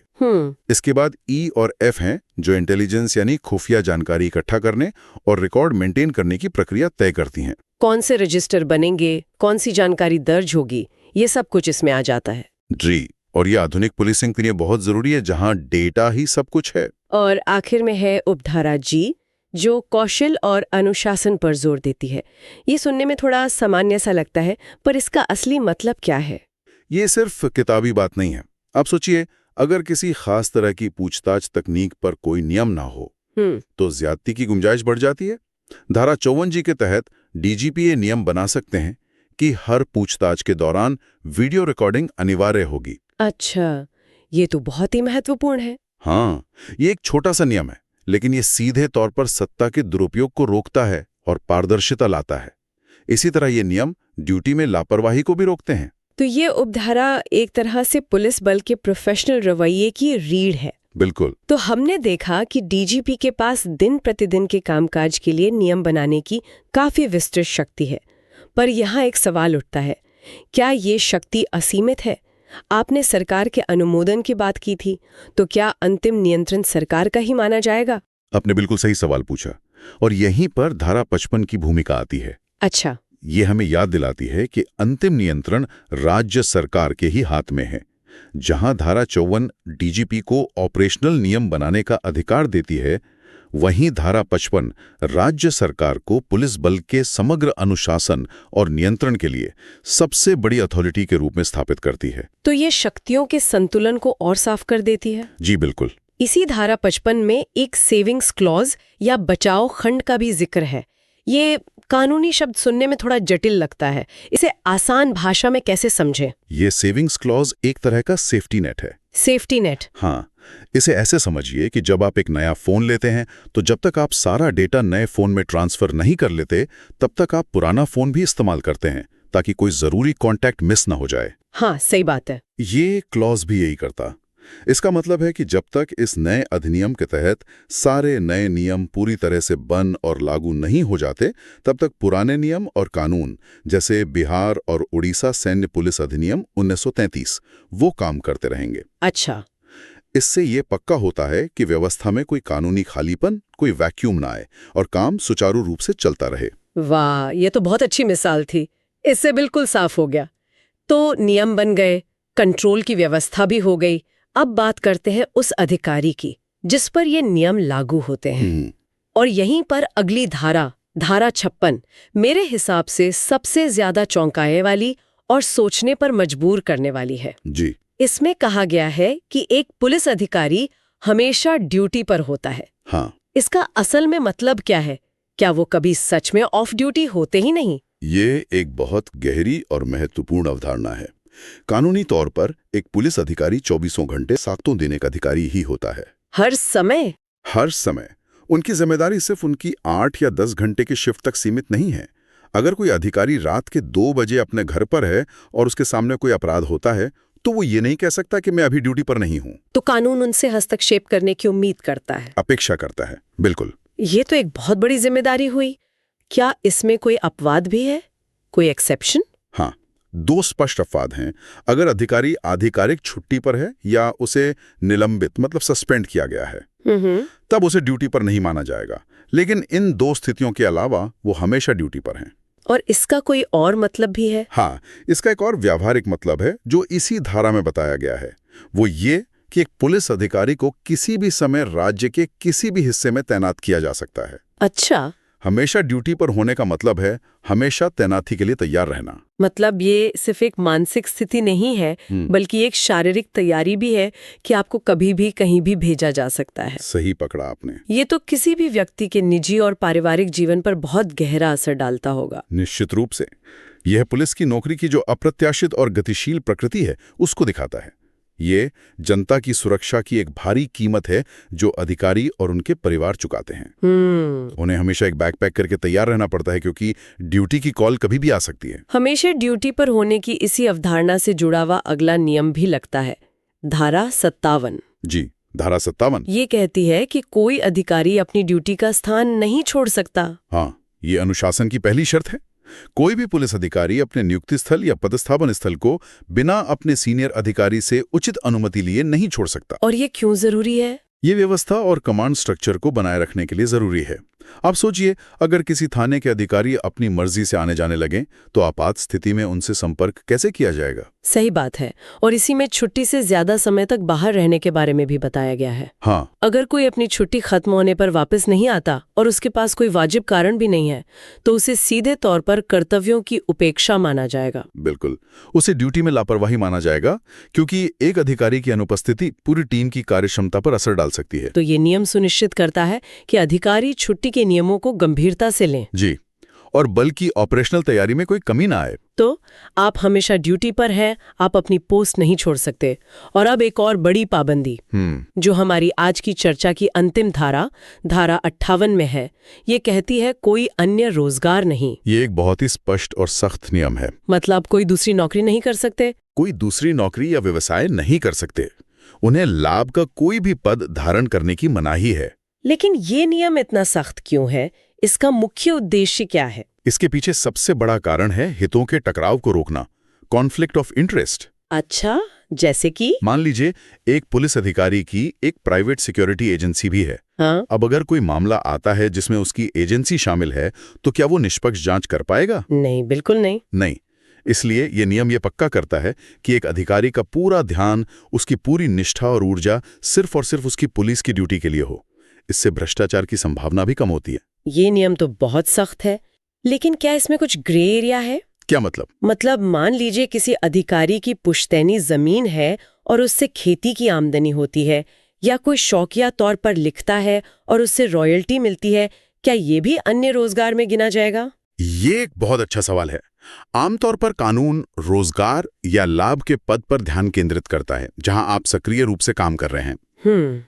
पुश्तैनी संपत्ति से होने वाली आय या किताबों से मिलने वाली रॉयल्टी जैसी पैसिव इनकम को आमतौर पर इस दायरे से बाहर रखा जाता है। अच्छा। जब तक कि वो आपके मुख्य कर्तव्यों में बाधा न डाले। हालांकि इसके लिए भी अक्सर विभाग से अनुमति लेनी पड़ती है ताकि पूरी पारदर्शिता बनी रहे। तो मुख्य उद्देश्य यही है कि कोई भी बाहरी काम आपके पुलिस के काम पर असर न डाले। बिल्कुल। तो अगर हम इन सभी धाराओं को एक साथ जोड़कर देखें तो एक आदर्श पुलिस अधिकारी की एक बहुत ही स्पष्ट तस्वीर उभरती है। एक पूरी तस्वीर। एक ऐसा व्यक्ति जो डीजीपी और सरकार द्वारा बनाए गए नियमों के एक मजबूत ढांचे में काम करता है, जो 24 घंटे मानसिक और शारीरिक रूप से अपनी जिम्मेदारी के लिए तैयार है जी। और जिसकी एकमात्र प्राथमिकता उसकी सेवा है, बिना किसी बाहरी लालच या भटकाव के। आपने एकदम सही सारांश में आया। धारा 54 नियम बनाने की एक संरचित प्रक्रिया देती है। धारा 55 अंतिम नियंत्रण को स्पष्ट करती है और धारा 56, 57 और 58 उस अधिकारी से निरंतर कर्तव्य निष्ठा, अनुशासन और पूर्ण समर्पण की अपेक्षा करती हैं। ये सब मिलकर ही एक पेशेवर और जवाबदेह पुलिस बल की नींव बनाते हैं। आज की इस चर्चा से ये बिल्कुल साफ है कि ये धाराएं पुलिस बल को एक अनुशासित, कुशल और समाज के प्रति जवाबदेह इकाई बनाने के लिए कितनी महत्वपूर्ण है। बिल्कुल। लेकिन ये अपने पीछे विचार करने के लिए एक दिलचस्प और गहरा सवाल भी छोड़ जाती है जी। किसी अधिकारी के हमेशा ड्यूटी पर होने की ये अवधारणा उनके व्यक्तिगत जीवन, मानसिक स्वास्थ्य और मानवाधिकारों को किस तरह प्रभावित करती है, और इस बेहद जरूरी पेशेवर आवश्यकता और एक व्यक्ति के निजी जीवन के अधिकार के बीच संतुलन कैसे बनाया जा सकता है। अब तक की समझ को आधार बनाते हुए अगले बिंदु पर आगे बढ़ते हैं। आज हम बिहार पुलिस अधिनियम 2007 के एक बहुत ही दिलचस्प अध्याय पर बात करने वाले हैं, जो सीधे तौर पर पुलिस की जिम्मेदारी और जवाबदेही से जुड़ा है। बिल्कुल, ये अध्याय 8 है और इसमें हम धारा 59 से 65 तक के प्रावधानों पर मतलब एक-एक करके बात करेंगे। हाँ। असल में ये पूरा हिस्सा इस सवाल का जवाब देने की कोशिश करता है कि अगर किसी पुलिस अधिकारी से कोई चूक हो जाए या वो अपने अधिकार का गलत इस्तेमाल करे तो उसकी जवाबदेही कैसे तय होगी। और शायद यही पर वो संस्था आती है जिसका जिक्र आपने पहले किया था। जी, और इस पूरी व्यवस्था के केंद्र में है एक संस्था जिसे जिला जवाबदेही प्राधिकरण कहा जाता है। जिला जवाबदेही प्राधिकरण सुनने में तो काफी शक्तिशाली लगता है, तो चलिए यहीं से शुरू करते हैं। धारा 59 शायद इसी के बारे में है। हाँ बिल्कुल। तो ये प्राधिकरण आखिर है क्या, और इसमें कौन लोग होते हैं? क्या इसमें कोई जज या बाहरी सदस्य होता है ताकि ये निष्पक्ष रहे? ये एक बहुत अच्छा सवाल है, क्योंकि किसी भी निगरानी करने वाली संस्था की बनावट ही उसकी ताकत तय करती है। हमारे संस्थान के स्रोतों के मुताबिक सरकार हर जिले में इस प्राधिकरण का गठन करती है। हर जिले में? ओके। जी, और इसकी संरचना बहुत सीधी है। इसके अध्यक्ष होते हैं जिला मजिस्ट्रेट यानी डीएम और सदस्य होते हैं पुलिस अधीक्षक यानी एसपी। एक मिनट, यहाँ एक दिलचस्प बात है। जिले के दो सबसे शक्तिशाली अधिकारी डीएम और एसपी एक ही पैनल में हैं। जी। ये दोनों तो दिन रात साथ मिलकर काम करते हैं। ऐसे में ये सवाल तो उठता है कि क्या ये व्यवस्था वाकई में स्वतंत्र है? क्या डीएम अपने ही साथी एसपी के अधीन काम करने वाले अधिकारियों के खिलाफ सख्ती से पेश आ पाएंगे? आपने बिल्कुल सही नब्ज पकड़ी है। यह इस प्राधिकरण की बनावट पर सबसे बड़ा सवालिया निशान है और इसकी प्रभावशीलता पर अक्सर बहस होती है। हाँ, जो कि हितों का टकराव हो सकता है। बिल्कुल। कानून बनाने वालों का तर्क शायद ये रहा होगा कि इससे समन्वय बेहतर होगा और फैसले जल्दी लिए जा सकेंगे। लेकिन ये हितों के टकराव यानी कॉन्फ्लिक्ट ऑफ इंटरेस्ट का एक क्लासिक उदाहरण भी बन सकता है। खैर, प्रशासनिक काम भी तो होते होंगे। बैठकें बुलाना, रिकॉर्ड रखना, ये सब कौन देखता है? हाँ, उसके लिए भी प्रावधान है। इसके लिए एक सदस्य सचिव यानी मेंबर सेक्रेटरी का पद होता है। अच्छा। यह जिम्मेदारी जिले के वरिष्ठ अपर जिला मजिस्ट्रेट या कुछ मामलों में अपर जिला समाहर्ता निभाते हैं। वही इसके दिन प्रतिदिन के कामों को संभालते हैं। ठीक है, तो ये प्राधिकरण बन तो गया जिसमें डीएम और एसपी हैं। अब आते हैं धारा 60 पर। इसका असली काम क्या है? ये जमीन पर करता क्या है? तो देखिए, इसका मुख्य काम है पुलिस अधिकारियों के दुर्व्यवहार या गलत बर्ताव से जुड़ी विभागीय जांचों की निगरानी करना। निगरानी करना? मतलब ये खुद जांच नहीं करता? नहीं, यहाँ एक बात साफ कर दूं, यह प्राधिकरण खुद जांच नहीं करता, बल्कि जो डिपार्टमेंटल इंक्वायरी चल रही है उस पर नजर रखता है। और ये निगरानी किस रैंक के अधिकारियों तक सीमित है? क्या ये एसपी या उससे ऊपर के अधिकारियों के मामलों को भी देख सकता है? नहीं, और यही एक और महत्वपूर्ण सीमा है। ये प्राधिकरण सिर्फ पुलिस उपाधीक्षक यानी डीएसपी या उससे नीचे के रैंक के अधिकारियों के मामलों की ही निगरानी कर सकता है। अच्छा, सिर्फ डीएसपी तक? जी, बड़े अधिकारियों के लिए अनुशासनात्मक कार्रवाई की प्रक्रिया अलग है। ये प्राधिकरण एसपी से हर 3 महीने पर मिलने वाली रिपोर्ट्स के आधार पर मामलों की समीक्षा करता है। हम सब सुनते हैं कि ऐसी जांचों में सालों लग जाते हैं और तब तक पीड़ित का हौसला ही टूट जाता है। तो क्या ये प्राधिकरण सिर्फ एक मूकदर्शक बना रहता है या जांच में हो रही देरी पर कुछ कर भी सकता है? नहीं, यहीं पर इसकी असली शक्ति सामने आती है। अगर प्राधिकरण को लगता है कि किसी जांच में बेवजह देरी हो रही है, तो वो एसपी को सलाह दे सकता है कि जांच तेजी से पूरी की जाए। सलाह दे सकता है? हाँ, ये एक तरह का आधिकारिक दबाव बनाता है। और मान लीजिए कोई शिकायत करता है जिसे लगता है कि जांच सही तरीके से नहीं हो रही या उसके साथ अन्याय हो रहा है, क्या वो सीधे इस प्राधिकरण के पास जा सकता है? बिल्कुल। अगर शिकायतकर्ता को लगता है कि प्राकृतिक न्याय के सिद्धांतों का उल्लंघन हुआ है। 1 मिनट, प्राकृतिक न्याय के सिद्धांत, इसका आम भाषा में क्या मतलब हुआ? इसका सीधा मतलब है कि दोनों पक्षों को सुना जाए, किसी के साथ पक्षपात ना हो, उसे अपनी बात रखने का पूरा मौका मिले। अगर ऐसा नहीं होता है तो वो सीधे प्राधिकरण का दरवाजा खटखटा सकता है। तो क्या प्राधिकरण सिर्फ सलाह ही दे सकता है या सीधे दखल भी दे सकता है? मान लीजिए उसे लगता है कि जांच करने वाला अधिकारी ही पक्षपाती है। ये दखल दे सकता है। धारा 60 इसे ये शक्ति देती है कि वो एसपी से किसी भी मामले पर रिपोर्ट मांग सकता है। अच्छा। और इतना ही नहीं, अगर जरूरत महसूस हो तो ये निर्देश भी दे सकता है कि इस मामले की जांच किसी दूसरे अधिकारी को सौंप दी जाए। अरे वाह, तो मतलब एक आम शिकायतकर्ता की अपील पर जांच की दिशा बदली जा सकती है। ये तो नागरिकों के हाथ में एक बहुत बड़ी ताकत है। जी है तो। लेकिन फिर वही सवाल, अगर प्राधिकरण जांच किसी और को सौंपने का आदेश दे तो क्या ये सीधे सीधे एसपी के प्रशासनिक नियंत्रण में दखलंदाजी नहीं है? जमीन पर यह संतुलन कैसे काम करता होगा? ये एक बहुत ही बारीक रेखा है। कानून ये तो कहता है कि प्राधिकरण के इस कदम से एसपी का प्रशासनिक नियंत्रण कम नहीं होगा, लेकिन व्यवहार में, जैसा आपने कहा, यह निश्चित रूप से एसपी के अधिकार क्षेत्र में एक तरह का हस्तक्षेप है। इसका उद्देश्य शायद ये सुनिश्चित करना है कि निगरानी का डर बना रहे, लेकिन रोजमर्रा के काम में दखल ना हो। ये संतुलन बनाए रखना जमीन पर एक बड़ी चुनौती है। ये तो हुई प्राधिकरण की शक्तियां, लेकिन हमें कैसे पता चलेगा कि ये प्राधिकरण खुद अपनी जिम्मेदारी ठीक से निभा रहा है या नहीं? क्या इनका खुद का कोई रिपोर्ट कार्ड बनता है? हाँ, बिल्कुल बनता है। धारा 61 इसी के बारे में है। पारदर्शिता के लिए ये बहुत जरूरी है। हर जिला जवाबदेही प्राधिकरण को साल के अंत में एक वार्षिक रिपोर्ट तैयार करके सरकार को भेजनी होती है। इस रिपोर्ट में होता क्या है? क्या सिर्फ आंकड़े होते हैं कि कितनी शिकायतें आई और कितनों का निपटारा हुआ, या कुछ और भी? नहीं, ये सिर्फ आंकड़ों का खेल नहीं है। इस रिपोर्ट में 3 मुख्य बातें होती हैं। पहली, साल भर में किन किन मामलों की निगरानी की गई। दूसरी, किन मामलों में प्राधिकरण ने पुलिस को सलाह या निर्देश दिए। और तीसरी, जो मेरे हिसाब से सबसे महत्वपूर्ण है, पुलिस की जवाबदेही को और बेहतर बनाने के लिए सुझाव। ये रिपोर्ट सिर्फ एक रिकॉर्ड नहीं, बल्कि भविष्य में सुधार का एक रोड मैप भी है। ये तो बहुत अच्छा है। अब इसे एक आम आदमी के नजरिए से देखते हैं। धारा 62 शायद इसी से जुड़ी है। जी, शिकायतकर्ता के अधिकारों से। तो मान लीजिए किसी को शिकायत करनी है, तो उसके अधिकार क्या हैं? क्या उसे बस एक अर्जी देकर चुप बैठ जाना है और फैसले का इंतजार करना है? नहीं, यहीं पर धारा 62 शिकायतकर्ता को कुछ बहुत जरूरी अधिकार देती है। कोई भी व्यक्ति पुलिस के दुर्व्यवहार के खिलाफ विभागीय स्तर पर या सीधे इस प्राधिकरण में शिकायत कर सकता है। अच्छा। लेकिन इसमें एक शर्त है। अगर मामला पहले से ही किसी कोर्ट में चल रहा है तो ये प्राधिकरण उस पर कोई कार्यवाही नहीं करेगा। ताकि एक ही मामले पर 2 जगह सुनवाई ना हो। बिल्कुल। और एक बार शिकायत दर्ज हो गई तो क्या उससे जांच की प्रगति के बारे में जानने का हक है या उसे अंधेरे में रखा जाता है? उसे जानने का पूरा हक है। ये सूचना का अधिकार है। शिकायतकर्ता को समय समय पर यह जानने का अधिकार है कि उसकी जांच कहां तक पहुंची। अच्छा। और जब जांच पूरी हो जाए तो उसे नतीजों के बारे में बताना अनिवार्य है। सिर्फ इतना ही नहीं, उस पर अंतिम कार्रवाई क्या हुई ये भी जल्द से जल्द बताया जाना चाहिए।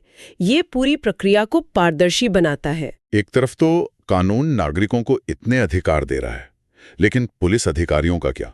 वो अक्सर बहुत मुश्किल हालात में काम करते हैं। क्या कानून उन्हें कोई सुरक्षा भी देता है? हाँ, और ये संतुलन का दूसरा पहलू है। धारा 63 पुलिस अधिकारियों को एक तरह का संरक्षण देती है। संरक्षण किस तरह का? इसमें कहा गया है कि अगर किसी अधिकारी ने इस कानून के तहत कोई काम सद्भावना से यानी गुड फेथ में किया है तो उसके खिलाफ कोई कानूनी कार्रवाई नहीं की जा सकती। सद्भावना, ये शब्द सुनने में तो अच्छा लगता है, लेकिन ये बहुत व्यक्तिपरक भी है। ये कौन तय करेगा कि काम सद्भावना से किया गया था या दुर्भावना से? ये तो एक बड़ा बचाव का रास्ता बन सकता है। बिल्कुल, और यही इस प्रावधान का सबसे विवादित पहलू है।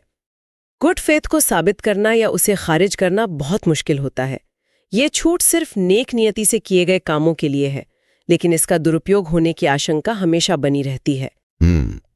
अभी तक हम व्यक्तिगत शिकायतों की बात कर रहे थे, लेकिन तब क्या होता है जब किसी पूरे इलाके में ही कानून व्यवस्था की स्थिति बिगड़ जाए?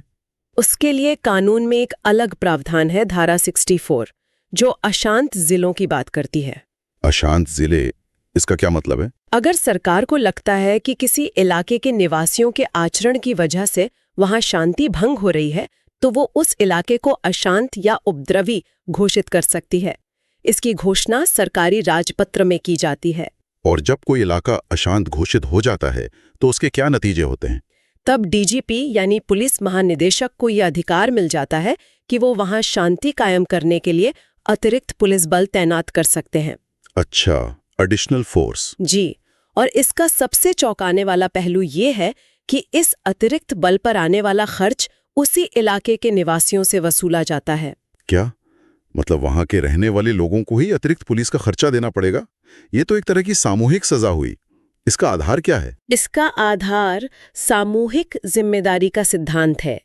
सोच ये है कि इससे समुदाय पर दबाव बनेगा कि वे उपद्रवी तत्वों को नियंत्रित करें। और ये खर्च कैसे बांटा जाएगा? जिला मजिस्ट्रेट ये तय करते हैं कि ये खर्च लोगों के बीच कैसे बांटा जाएगा। हालांकि सरकार के पास ये अधिकार है कि वो किसी व्यक्ति या समुदाय को इस भुगतान से छूट दे सकती है। ये तो बहुत ही कड़ा प्रावधान है। अब आखिरी सवाल पर आते हैं, जो धारा 65 से जुड़ा है। अगर किसी दंगे या पुलिस की कार्रवाई में किसी आम इंसान का नुकसान हो जाए, जैसे जान माल का नुकसान, हाँ, किसी की जान चली जाए, कोई घायल हो जाए या किसी की दुकान मकान को नुकसान पहुंचे, तो क्या उसे मुआवजा मिल सकता है? हाँ, इसके लिए धारा 65 में मुआवजे का प्रावधान है।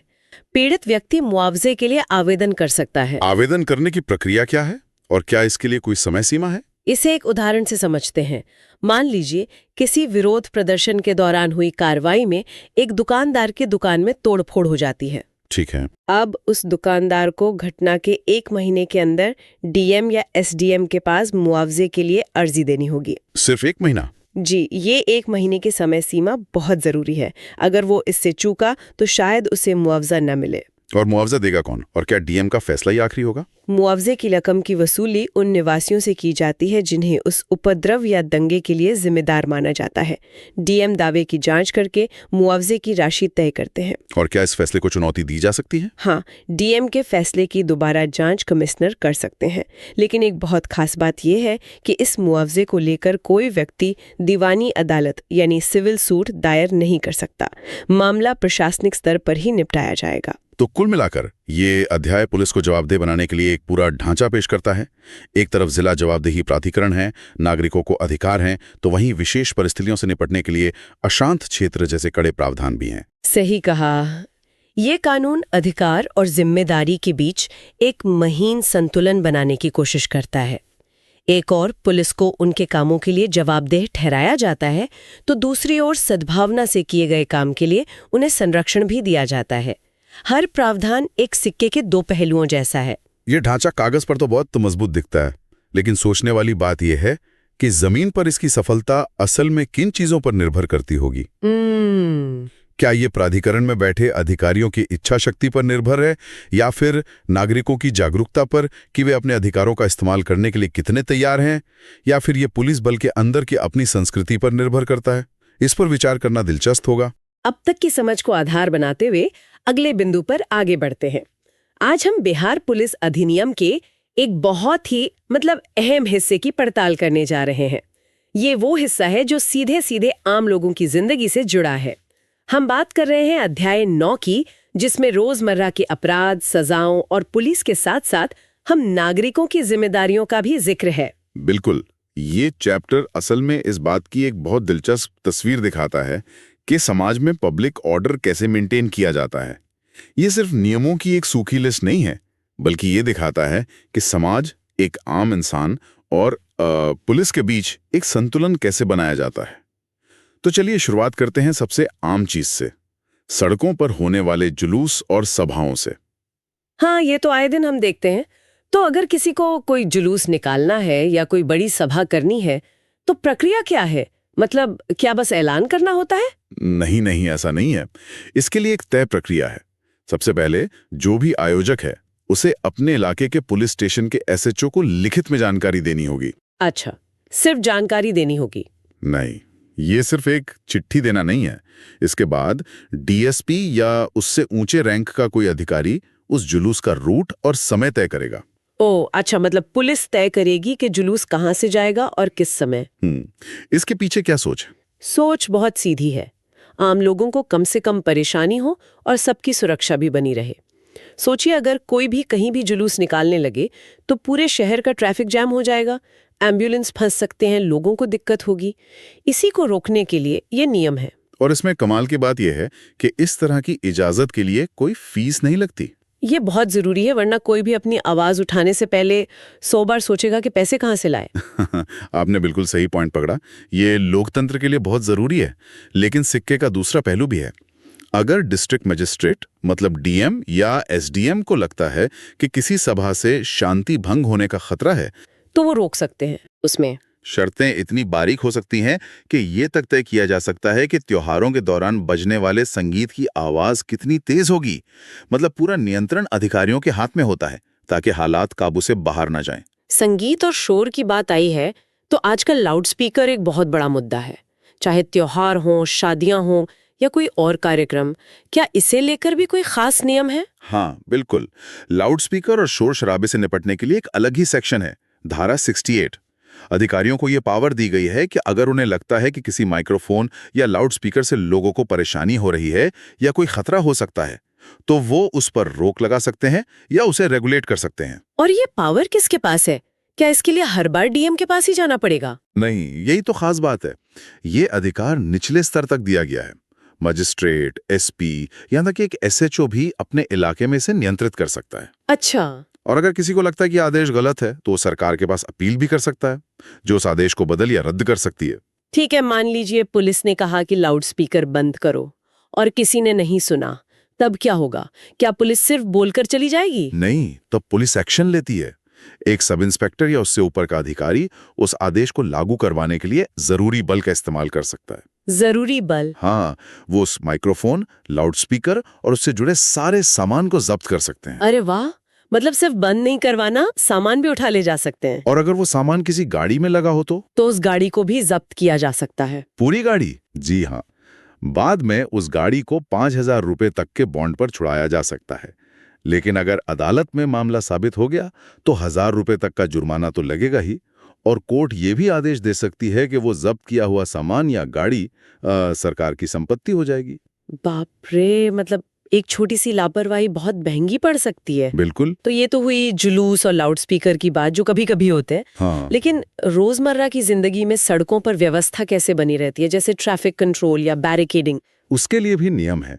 पुलिस सुपरिटेंडेंट यानी एसपी को ये अधिकार है कि वो पब्लिक सड़कों पर किसी भी तरह की रुकावट या खतरे को रोकने के लिए आदेश जारी कर सकते हैं। वहीं जिला मजिस्ट्रेट सुरक्षा कारणों से किसी पब्लिक जगह को कुछ समय के लिए रिजर्व कर सकते हैं या बैरिकेड लगा सकते हैं। हम देखते हैं कि पुलिस चेकिंग के लिए बैरिकेड लगाती है। बिल्कुल। तो ये उसी नियम के तहत होता है? जी हाँ। इन बैरिकेड्स का मकसद सिर्फ ट्रैफिक कंट्रोल करना नहीं, बल्कि गाड़ियों की जांच करना और सुरक्षा पक्की करना भी है। ये एक तरह का प्रोएक्टिव पुलिसिंग का हिस्सा है। और अगर कोई इन आदेशों को ना माने, कोई बैरिकेड तोड़कर भाग जाए या बंद रास्ते पर जाने की जिद करे, तो इसे बहुत गंभीरता से लिया जाता है। ऐसा करने वाले को तुरंत गिरफ्तार किया जा सकता है और अगर दोष साबित हो गया तो जुर्माना 10,000 रुपए तक का हो सकता है। 10,000? ये रकम ही बताती है कि पब्लिक ऑर्डर को बनाए रखना कितनी बड़ी प्राथमिकता है। सही कहा। अभी तक हमने आम नागरिकों के लिए नियमों की बात की, अब थोड़ा पुलिस के नजरिए से देखते हैं। जब पुलिस अपनी ड्यूटी कर रही होती है तो उनके अधिकारों की रक्षा के लिए क्या कानून है? ये एक बहुत जरूरी सवाल है। धारा 72 साफ कहती है कि कोई भी व्यक्ति अपनी ड्यूटी करते हुए पुलिस अधिकारी के काम में बाधा नहीं डाल सकता। अगर कोई ऐसा करता है तो ये एक दंडनीय अपराध है। और इसकी सजा क्या है? इसमें 5,000 रुपए तक का जुर्माना या 3 महीने तक की जेल या फिर दोनों हो सकते हैं। ये इसलिए जरूरी है ताकि पुलिस बिना किसी दखलंदाजी के अपना काम कर सके और कानून व्यवस्था बनी रहे। इसी से जुड़ा एक और बड़ा दिलचस्प नियम है पुलिस की वर्दी को लेकर। मैंने सुना है कि कोई आम आदमी पुलिस की वर्दी नहीं पहन सकता। हाँ, ये सुनने में मामूली लग सकता है, लेकिन ये बहुत गंभीर मामला है। धारा 73 के तहत कोई भी व्यक्ति जो पुलिस में नहीं है बिना इजाजत के पुलिस की वर्दी या उससे मिलते जुलते कपड़े नहीं पहन सकता। सोचिए, अगर कोई नकली पुलिस वाला बनकर किसी को रोके या किसी के घर में घुस जाए तो कितना बड़ा धोखा हो सकता है। बात तो सही है, ये तो जनता के भरोसे का सवाल है।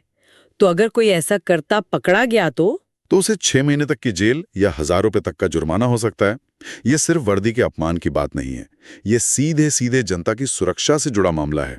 ठीक है, तो पुलिस को इतनी पावर दी गई है, लेकिन क्या उन पर कोई जिम्मेदारी भी है? मतलब पावर के साथ अकाउंटेबिलिटी भी तो होनी चाहिए। बिल्कुल, और कानून इसका भी ध्यान रखता है। मिसाल के तौर पर, अगर पुलिस को कोई लावारिस संपत्ति मिलती है तो उनकी एक तय जिम्मेदारी है। उन्हें उस संपत्ति को अपने कब्जे में लेना होगा, उसकी एक लिस्ट बनानी होगी और उसे डीएम को भेजना होगा। और फिर उस संपत्ति का क्या होता है? डीएम एक सार्वजनिक घोषणा करते हैं और उस संपत्ति के असली मालिक को दावा करने के लिए बुलाते हैं। मालिक के पास अपनी चीज वापस पाने के लिए घोषणा की तारीख से 6 महीने का वक्त होता है। ये एक बहुत पारदर्शी प्रक्रिया है ताकि किसी की चीज गुम ना हो। और कोई जिम्मेदारी? एक और है, जब कोई पुलिस की नौकरी छोड़ता है या रिटायर होता है तो उसे सरकार से मिली हुई सारी चीजें वापस करनी पड़ती हैं। इसमें सिर्फ वर्दी नहीं, बल्कि उसका अपॉइंटमेंट सर्टिफिकेट, हथियार और बाकी सारा सामान भी शामिल है। अगर वैसा नहीं करता है तो उस पर 10,000 रुपए तक का जुर्माना लग सकता है। ये तो हुई प्रक्रिया की बातें, लेकिन अगर कोई पुलिस वाला ही अपनी पावर का गलत इस्तेमाल करे या ड्यूटी ठीक से ना करे, तब क्या? ये सबसे बड़ा सवाल है। और कानून में इसका भी सख्त प्रावधान है। धारा 78 में पुलिस अधिकारियों द्वारा कर्तव्य की अवहेलना के लिए सजा का प्रावधान है। इसमें कायरता दिखाना, बेवजह किसी पर हिंसा करना या जानबूझकर नियमों की अनदेखी करना जैसे गंभीर अपराध शामिल हैं।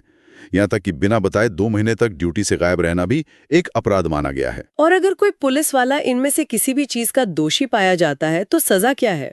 सजा काफी सख्त है। दोषी पाए जाने पर उस अधिकारी पर उसकी 3 महीने की सैलरी के बराबर जुर्माना लग सकता है या फिर उसे 3 महीने तक की सख्त कैद हो सकती है। ये नियम पुलिस फोर्स के अंदर अनुशासन बनाए रखने के लिए बहुत जरूरी है। लेकिन इसका एक दूसरा पहलू भी हो सकता है। इससे तो पुलिस वाले अपना काम करने से भी डर सकते हैं कि कहीं कोई उन पर झूठा केस ना कर दे। आपका सवाल बिल्कुल जायज है और कानून बनाने वालों ने इस बारे में भी सोचा है। इसीलिए धारा 81 में पुलिस अधिकारियों को एक तरह की सुरक्षा भी दी गई है। कोई भी अदालत किसी पुलिस अधिकारी के खिलाफ तब तक कोई केस दर्ज नहीं कर सकती जब तक सरकार की तरफ से इसकी मंजूरी ना मिल जाए। मतलब एक फिल्टर लगा दिया गया है? हाँ, ये एक तरह का सेफ्टी वॉल्व है। इसका मकसद ये सुनिश्चित करना है कि पुलिस अधिकारियों को उनकी ड्यूटी करने की वजह से बेवजह परेशान ना किया जाए। ये शक्ति और जवाबदेही के बीच एक बहुत ही नाजुक संतुलन है जो किसी भी लोकतंत्र के लिए जरूरी है। चलिए, अब कुछ ऐसे छोटे मोटे अपराधों पर आते हैं जो हम रोजमर्रा की जिंदगी में देखते हैं, जैसे पब्लिक में हंगामा करना या गंदगी फैलाना। धारा 79 में शायद इनका जिक्र है। जी, धारा 79 में इनकी एक लंबी लिस्ट है, जैसे लापरवाही से अपने जानवरों को सड़क पर खुला छोड़ देना, अपनी गाड़ी को ऐसे पार्क करना कि दूसरों को दिक्कत हो, या शराब पीकर पब्लिक में हंगामा करना। ये सब छोटे मोटे अपराध की श्रेणी में आते हैं। और क्या क्या है इस लिस्ट में? जैसे किसी की दीवार पर बिना पूछे कुछ लिख देना या पोस्टर चिपका देना, या फिर पुलिस या फायर ब्रिगेड को मजे मजे में झूठा अलार्म बजाकर परेशान करना। इन सभी कामों के लिए 5,000 रुपए तक का जुर्माना हो सकता है। इसी लिस्ट में महिलाओं के साथ छेड़छाड़ का भी जिक्र है, जो एक बहुत गंभीर मुद्दा है। जी, ये बहुत ही महत्वपूर्ण बिंदु है। 79 के महिलाओं पर भद्दी टिप्पणी करना यानी ईव टीजिंग या उनका पीछा करना, इसे एक अलग अपराध के तौर पर परिभाषित किया गया है।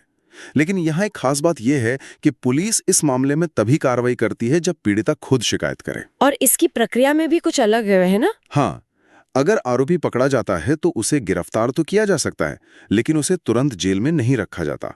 उसे एक निजी मुचलके पर, मतलब पर्सनल बॉन्ड पर छोड़ दिया जाएगा। ये इस तरह के मामलों के लिए एक अलग प्रक्रिया है। अब आखिर में ये समझते हैं कि ये सारे कानून और नियम लागू कैसे होते हैं। क्या इन्हें बस बनाकर छोड़ दिया जाता है? नहीं, कानून को प्रभावी बनाने के लिए जरूरी है कि लोगों को उसके बारे में पता हो। इसलिए धारा 80 कहती है कि इन सभी गाइडलाइंस और नोटिस को पब्लिक के लिए अच्छे से प्रकाशित किया जाना चाहिए, चाहे वो सरकारी दफ्तरों में नोटिस लगाकर हो या पुराने तरीकों से, जैसे ढोल पीट कर मुनादी करवाना। और अगर कोई इमरजेंसी हो, अगर मामला तुरंत पब्लिक के हित का हो तो एसपी बिना पहले से छापे भी नियम लागू कर सकते हैं। इन छोटे मोटे अपराधों के लिए क्या हमेशा लंबी कोर्ट की सुनवाई होती है? इससे तो अदालतों पर बहुत बोझ बढ़ जाएगा। इसी बोझ को कम करने के लिए एक बहुत ही दिलचस्प प्रक्रिया है जिसे संक्षिप्त निपटान या समरी डिस्पोजल कहते हैं। कुछ खास तरह के छोटे अपराधों के लिए पूरी सुनवाई की जरूरत नहीं होती। अच्छा, आरोपी बस एक रजिस्टर्ड चिट्ठी भेजकर अपना जुर्म कबूल कर सकता है। मतलब कोर्ट कचहरी के चक्कर से बच सकते हैं। बिल्कुल, वो बस तय जुर्माना जमा कर देते हैं और उनके खिलाफ कोई और कार्रवाई नहीं होती। इससे सबका समय बचता है और न्याय व्यवस्था ज्यादा कुशल बनती है। और अगर कोई जुर्माना न भरे तो क्या उसे लंबे समय के लिए जेल हो सकती है? नहीं, यहाँ भी एक सीमा तय की गई है। धारा 84 में एक तरह का ट्रैप अलर्ट है। अगर कुछ खास अपराधों में, जैसे वर्दी का गलत इस्तेमाल या पब्लिक न्यूसेंस में, कोई जुर्माना नहीं भरता तो उसे जो जेल होगी वो 8 दिन से ज्यादा की नहीं हो सकती। आखिर में क्या इन मामलों पर कार्रवाई करने की कोई समय सीमा भी है, या पुलिस सालों बाद भी किसी पुराने मामले पर केस कर सकती है? नहीं, एक समय सीमा है। धारा 85 यही कहती है। सीआरपीसी की धारा 468 में एक अवधि तय है, उसके बाद अदालतें इन मामलों पर संज्ञान नहीं ले सकती। ये कानूनी निश्चितता के लिए जरूरी है। इससे यह सुनिश्चित होता है कि बहुत पुराने या बासी मामलों से अदालतों पर बोझ ना पड़े। तो बिहार पुलिस अधिनियम का ये अध्याय तो सच में आम जिंदगी से जुड़े हर पहलू को छूता है। हमने जुलूसों के नियमन से लेकर लाउडस्पीकर के शोर, सड़कों पर व्यवस्था, नागरिकों की जिम्मेदारियों और सबसे जरूरी पुलिस की अपनी जवाबदेही तक कई अहम पहलुओं पर बात की। बिल्कुल, ये कानून असल में सजा और प्रक्रियाओं का एक जटिल ताना बाना है जिसे समाज को सुचारू रूप से चलाने के लिए बनाया गया है। और ये पूरी चर्चा हमें एक बड़े सवाल पर लाकर छोड़ देती है। एक समाज कानून व्यवस्था बनाए रखने के लिए पुलिस को कितनी शक्ति दे और साथ ही ये कैसे सुनिश्चित करे कि उस शक्ति का कभी गलत इस्तेमाल ना हो। ये वो संतुलन है जिसे हर लोकतांत्रिक समाज हमेशा खोजने की कोशिश करता रहता है। अब तक की समझ को आधार बनाते हुए अगले बिंदु पर आगे बढ़ते हैं। आज हम किसी भी कानून की, आप कह सकती हैं, असली ताकत पर नजर डालने वाले हैं। मतलब उसके जमीनी कामकाज पर। कोई भी अधिनियम वो तो सिर्फ कागज पर लिखे शब्द हैं, जब तक कि उसे चलाने के लिए एक पूरा सिस्टम ना हो। तो आज हम इसी सिस्टम के नट बोल्ट को समझने की कोशिश करेंगे। पैसा कहाँ से आता है, कहाँ जाता है, कागजात की क्या अहमियत है, और जब व्यवस्था में बदलाव होता है तो चीजें बिखरने से कैसे बचती हैं। ये बहुत ही दिलचस्प विषय है, क्योंकि कानून का असली मतलब उसके व्यवहारिक पहलुओं में ही छिपा होता है। और इसकी शुरुआत होती है, जैसा आपने कहा, पैसे से। धारा 86 इसी के बारे में है, और वो दो तरह के पैसों के बीच एक बहुत साफ लकीर खींचती है, फीस और पुरस्कार। अच्छा, तो यानी जो पैसा आता है और जो पैसा दिया जाता है, दोनों के लिए अलग अलग नियम है। बिल्कुल, आप सोचिए, इस अधिनियम के तहत कई तरह के लाइसेंस दिए जाते हैं, किसी कार्यक्रम के लिए, किसी दुकान के लिए। इन लाइसेंस के लिए जो भी फीस वसूली जाती है वो सीधे सरकार के खजाने में जाती है, जिसे हम कंसोलिडेटेड फंड ऑफ इंडिया कहते हैं। ये पैसा ये पुलिस विभाग का अपना नहीं होता, ये सरकार का राजस्व है। एक मिनट, ये तो बहुत जरूरी बात है। इसका मतलब ये हुआ कि पुलिस विभाग ज्यादा लाइसेंस जारी करके अपना बजट नहीं बढ़ा सकता। ये एक तरह का चेक और बैलेंस है, ताकि उनका काम नियमन करना रहे, न कि पैसे कमाना। आपने बिल्कुल सही पकड़ा। ये भ्रष्टाचार को रोकने और शक्ति के दुरुपयोग को सीमित करने का एक बुनियादी सिद्धांत है। अब सिक्के का दूसरा पहलू देखिए, पुरस्कार। अगर कोई पुलिस अधिकारी कोई असाधारण काम करता है और उसे इनाम के तौर पर कोई राशि दी जाती है, तो वो पैसा वो सीधे उस अधिकारी को मिल सकता है। शर्त बस इतनी है कि वो इनाम सरकार द्वारा स्वीकृत हो, मतलब सैंक्शनड हो। तो देखिए कितना साफ अंतर है।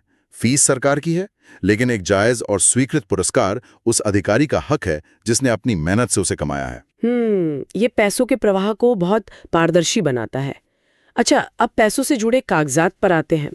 मान लीजिए अदालत में किसी सरकारी आदेश को साबित करना है, तो क्या इसके लिए असली ओरिजिनल फाइल ही लानी पड़ती है? क्योंकि वो तो बहुत बहुत मुश्किल काम होगा। नहीं, और यहीं पर कानून की व्यावहारिकता दिखती है। धारा 87 कहती है कि आपको मूल दस्तावेज लाने की जरूरत नहीं है। उसकी एक प्रमाणित प्रति, मतलब एक सर्टिफाइड कॉपी ही काफी है। बस उस कॉपी पर संबंधित मजिस्ट्रेट या अधिकारी के दस्तखत होने चाहिए, और वो उतना ही वजन रखेगी जितना कि ओरिजिनल।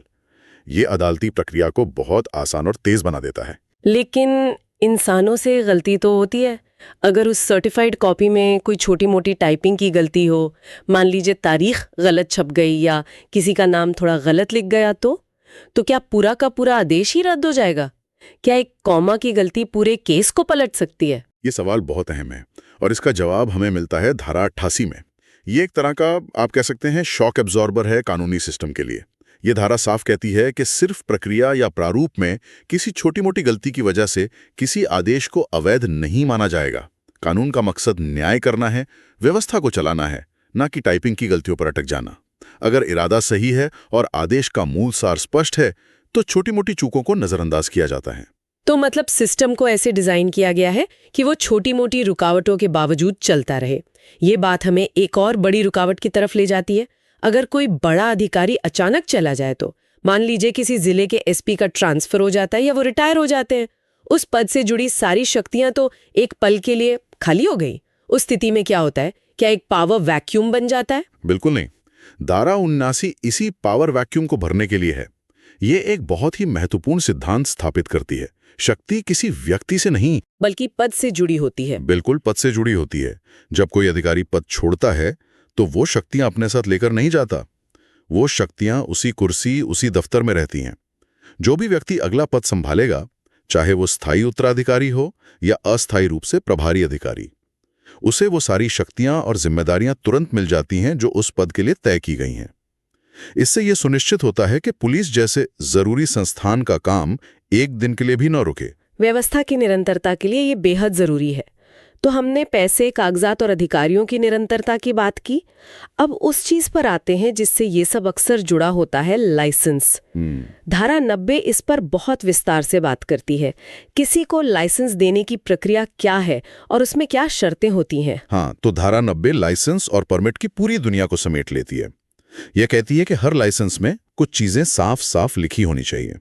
पहली, उसकी अवधि, यानी वो कब तक मान्य है, कब तक वैलिड है। हाँ। दूसरी, उसका इलाका, मतलब वो किस शहर या क्षेत्र के लिए है। तीसरी, उस पर जारी करने वाले अधिकारी के हस्ताक्षर। और सबसे जरूरी, वो सारी शर्तें और पाबंदियां जिनका पालन करना लाइसेंस लेने वाले के लिए अनिवार्य है। और अगर कोई इन शर्तों को तोड़ता है, मान लीजिए किसी इवेंट ऑर्गेनाइजर के लाइसेंस में लिखा है कि रात 10 बजे के बाद संगीत बंद हो जाना चाहिए, और उसका डीजे 10.05 पर एक और गाना बजा देता है, क्या इतनी छोटी सी बात पर भी कार्रवाई हो सकती है? हाँ, बिल्कुल हो सकती है। कानून इस मामले में बहुत सख्त है। सक्षम अधिकारी को यह पूरी शक्ति है कि वो शर्त के उल्लंघन पर लाइसेंस को निलंबित कर सकता है, मतलब सस्पेंड कर सकता है, या फिर उसे रद्द कर सकता है, मतलब रिवोक कर सकता है, पूरी तरह से खत्म। और यहाँ एक बहुत दिलचस्प बात है। वो क्या है? जिम्मेदारी सिर्फ लाइसेंस धारक की नहीं है। अगर लाइसेंस धारक का कोई एजेंट या कर्मचारी भी उन शर्तों का उल्लंघन करता है, तो भी लाइसेंस रद्द हो सकता है।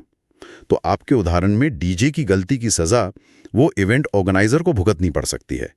ये जिम्मेदारी के दायरे को बहुत बढ़ा देता है। वाह, ये तो बहुत बड़ी बात है। यानी आप ये कहकर नहीं बच सकते कि गलती तो मेरे कर्मचारी ने की थी। अच्छा, अगर लाइसेंस रद्द हो गया तो उसके बाद कानूनी स्थिति क्या होती है? कानूनी तौर पर उस व्यक्ति को लाइसेंस विहीन माना जाता है। और एक और मजेदार नियम है, अगर कोई पुलिस अधिकारी आपसे आपका लाइसेंस दिखाने को कहता है, तो आपको वो दिखाना ही पड़ेगा, भले ही वो रद्द या निलंबित क्यों ना हो चुका हो। आप ये तर्क नहीं दे सकते कि वो तो रद्द हो गया है, अब मेरे पास नहीं है। वो दस्तावेज आपको प्रस्तुत करना ही होगा। तो ये तो हुई एक व्यक्ति के साथ संवाद की बात।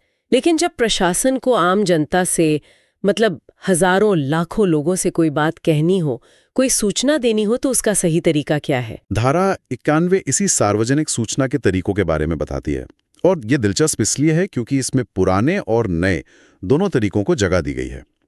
पहला तरीका है चस्पा करना, यानी जरूरी जगहों जैसे सरकारी दफ्तरों या बाजारों में नोटिस चिपका देना। दूसरा है ढोल की थाप पर घोषणा, जो आज भी गांवों और कस्बों में बहुत कारगर है। और तीसरा है विज्ञापन, यानी स्थानीय अखबारों में सूचना प्रकाशित करवाना। कानून ये सुनिश्चित करना चाहता है कि सूचना हर तबके तक पहुंचे। ढोल की थाप, ये सुन के अच्छा लगा कि कानून आज भी जमीनी हकीकतों से जुड़ा हुआ है। अब एक और व्यवहारिक चीज पर आते हैं, दस्तखत। धारा 92 और 93 इसके बारे में बात करती हैं। धारा 92 तो बहुत सीधी सीधी बात कहती है कि अगर किसी दस्तावेज पर आपके दस्तखत हैं तो ये आपकी सहमति का पक्का सबूत माना जाएगा। लेकिन धारा 93 बहुत ही दिलचस्प है, खासकर कमिश्नर जैसे बड़े अधिकारियों के लिए। सोचिए, उन्हें दिन में सैकड़ों दस्तावेजों पर साइन करना पड़ता है, तो कानून उन्हें एक सहूलियत देता है। वे अपने दस्तखत वाली एक मोहर यानी एक स्टैम्प्ड फैक्सिमाइल का इस्तेमाल कर सकते हैं और उसे भी असली हस्ताक्षर के बराबर ही माना जाएगा। एक मिनट, लेकिन क्या इसमें कोई जोखिम नहीं है? एक मोहर का तो कोई भी गलत इस्तेमाल कर सकता है। क्या ये किसी बहुत जरूरी दस्तावेज पर भी इस्तेमाल हो सकती है? बहुत बढ़िया सवाल, और कानून बनाने वालों ने इस जोखिम के बारे में सोचा था। इसीलिए इस सहूलियत के साथ एक बहुत बड़ा और महत्वपूर्ण अपवाद जुड़ा गया है। ये नियम समन या वारंट पर लागू नहीं होता। वारंट एक ऐसा दस्तावेज है जो किसी व्यक्ति की आज़ादी छीन सकता है। वो किसी की गिरफ्तारी का आदेश होता है। कानून कहता है कि इतने गंभीर मामले में मोहर से काम नहीं चलेगा। वारंट पर अधिकारी को अपने हाथ से असली दस्तखत करने ही होंगे। ये एक सुरक्षा कवच है, ताकि इतनी बड़ी शक्ति का इस्तेमाल सोच समझकर और व्यक्तिगत जिम्मेदारी के साथ हो। ये वाकई एक बहुत जरूरी सुरक्षा कवच है। तो हमने देखा कि इस अधिनियम को चलाने के लिए कितने सारे छोटे बड़े नियम हैं, लेकिन ये नियम बनाता कौन है? और क्या नियम बनाने वालों पर कोई निगरानी होती है? बिल्कुल होती है। धारा 94, 95 और 96 इसी शक्ति संतुलन के बारे में है। धारा 94 सरकार को इस अधिनियम को लागू करने के लिए नियम बनाने की शक्ति देती है। धारा 95 एक तरह का सेफ्टी वॉल्व है। ये सरकार को अधिसूचना जारी करके उन मुश्किलों को दूर करने की ताकत देती है जो कानून लागू करते समय सामने आ सकती है। लेकिन सबसे जरूरी है धारा 96। उसमें ऐसा क्या खास है? वो विधायी निगरानी यानी लेजिस्लेटिव ओवरसाइट सुनिश्चित करती है। इसका मतलब यह है कि सरकार जो भी नियम बनाएगी उसे राज्य की विधानसभा या विधान परिषद के सामने कुल 30 दिनों के लिए रखना अनिवार्य है। उस दौरान विधायक उन नियमों की जांच कर सकते हैं, उनमें बदलाव कर सकते हैं या उन्हें पूरी तरह से रद्द भी कर सकते हैं। ये लोकतंत्र का एक बेहतरीन उदाहरण है जो ये सुनिश्चित करता है कि कार्यपालिका अपनी शक्तियों का मनमाने ढंग से इस्तेमाल ना करे। और अब हम इस अधिनियम की बिल्कुल अंत में पहुंच गए हैं। धारा 97 जो पुराने कानूनों को निरस्त करने और कुछ चीजों को बचाने के बारे में है। किसी नए कानून के आने पर पुराने का जाना तो समझ आता है, लेकिन इसमें बचाने वाली क्या बात है? ये किसी भी कानूनी बदलाव का सबसे नाजुक और महत्वपूर्ण हिस्सा होता है। धारा 97 कहती है कि 1861 का पुराना पुलिस अधिनियम और 1892 का बंगाल सशस्त्र पुलिस अधिनियम अब बिहार के लिए निरस्त किए जाते हैं। वो अब इतिहास का हिस्सा है। लेकिन अगर आप सिर्फ इतना करके छोड़ दें तो एक बहुत बड़ी समस्या खड़ी हो जाएगी। क्या मतलब? अगर पुराना कानून खत्म हो गया तो क्या उसके तहत बनी पुलिस फोर्स भी एक दिन के लिए गैर कानूनी हो जाएगी? आपने बिल्कुल सही नब्ज पकड़ी है। इसी कानूनी शून्य या अराजकता से बचने के लिए बचत खंड यानी सेविंग क्लॉज होता है। इसे ऐसे समझिए जैसे आप अपने फोन का ऑपरेटिंग सिस्टम अपडेट कर रहे हैं। नया ओएस पुराने को बदल देता है, लेकिन इस प्रक्रिया को ऐसे डिजाइन किया जाता है कि आपके कॉन्टैक्ट्स, आपकी तस्वीरें, आपका जरूरी डेटा डिलीट ना हो, वो बचा लिया जाता है। वाह, ये तो बहुत बढ़िया उदाहरण है। यहां भी वही हो रहा है। धारा 97 कहती है कि भले ही 1892 का अधिनियम चला गया, लेकिन उसके तहत जो सशस्त्र पुलिस का ढांचा बना था, जो अधिकारी भर्ती हुए थे, जो नियम चल रहे थे, वो सब बने रहेंगे जब तक कि इस नए अधिनियम के तहत नई व्यवस्था पूरी तरह से लागू नहीं हो जाती। पुराने कानून के तहत की गई हर कार्रवाई, हर नियुक्ति वैध मानी जाएगी। संक्षेप में, कानून बदल गया, लेकिन संस्था की निरंतरता और वैधता को उसे बचा लिया गया। तो आज की चर्चा से ये बात बिल्कुल साफ हो जाती है कि कानून सिर्फ बड़े बड़े आदर्शों का नाम नहीं है। बल्कि ये एक बेहद बारीकी से डिजाइन की गई मशीनरी है। एक ऐसी मशीनरी जो पैसे के हिसाब किताब से लेकर अधिकारियों के आने जाने तक और एक कानूनी योग से दूसरे में जाने तक हर चीज को सुचारू रूप से चलाने के लिए बनाई गई है। बिल्कुल। और यहाँ एक सवाल सोचने पर मजबूर करता है। जब कानून सुधार की बात होती है तो अक्सर हमारा ध्यान इस पर जाता है कि क्या नया जोड़ा गया या क्या पुराना हटाया गया। लेकिन शायद असली बुद्धिमानी इसमें है कि क्या बचाया गया। पुराने कानून को हटाते हुए भी उसके तहत बनी संस्था को बचा लेना, ये कानूनी सुधार की प्रकृति के बारे में एक गहरी बात कहता है। क्या सुधार का मतलब हमेशा हर चीज को जड़ से उखाड़ फेंकना होता है, या फिर असली सुधार वो है जो एक चलती हुई गाड़ी के इंजन को बिना उसे एक पल के लिए भी रोके अपग्रेड कर दे? ये सोचने वाली बात है।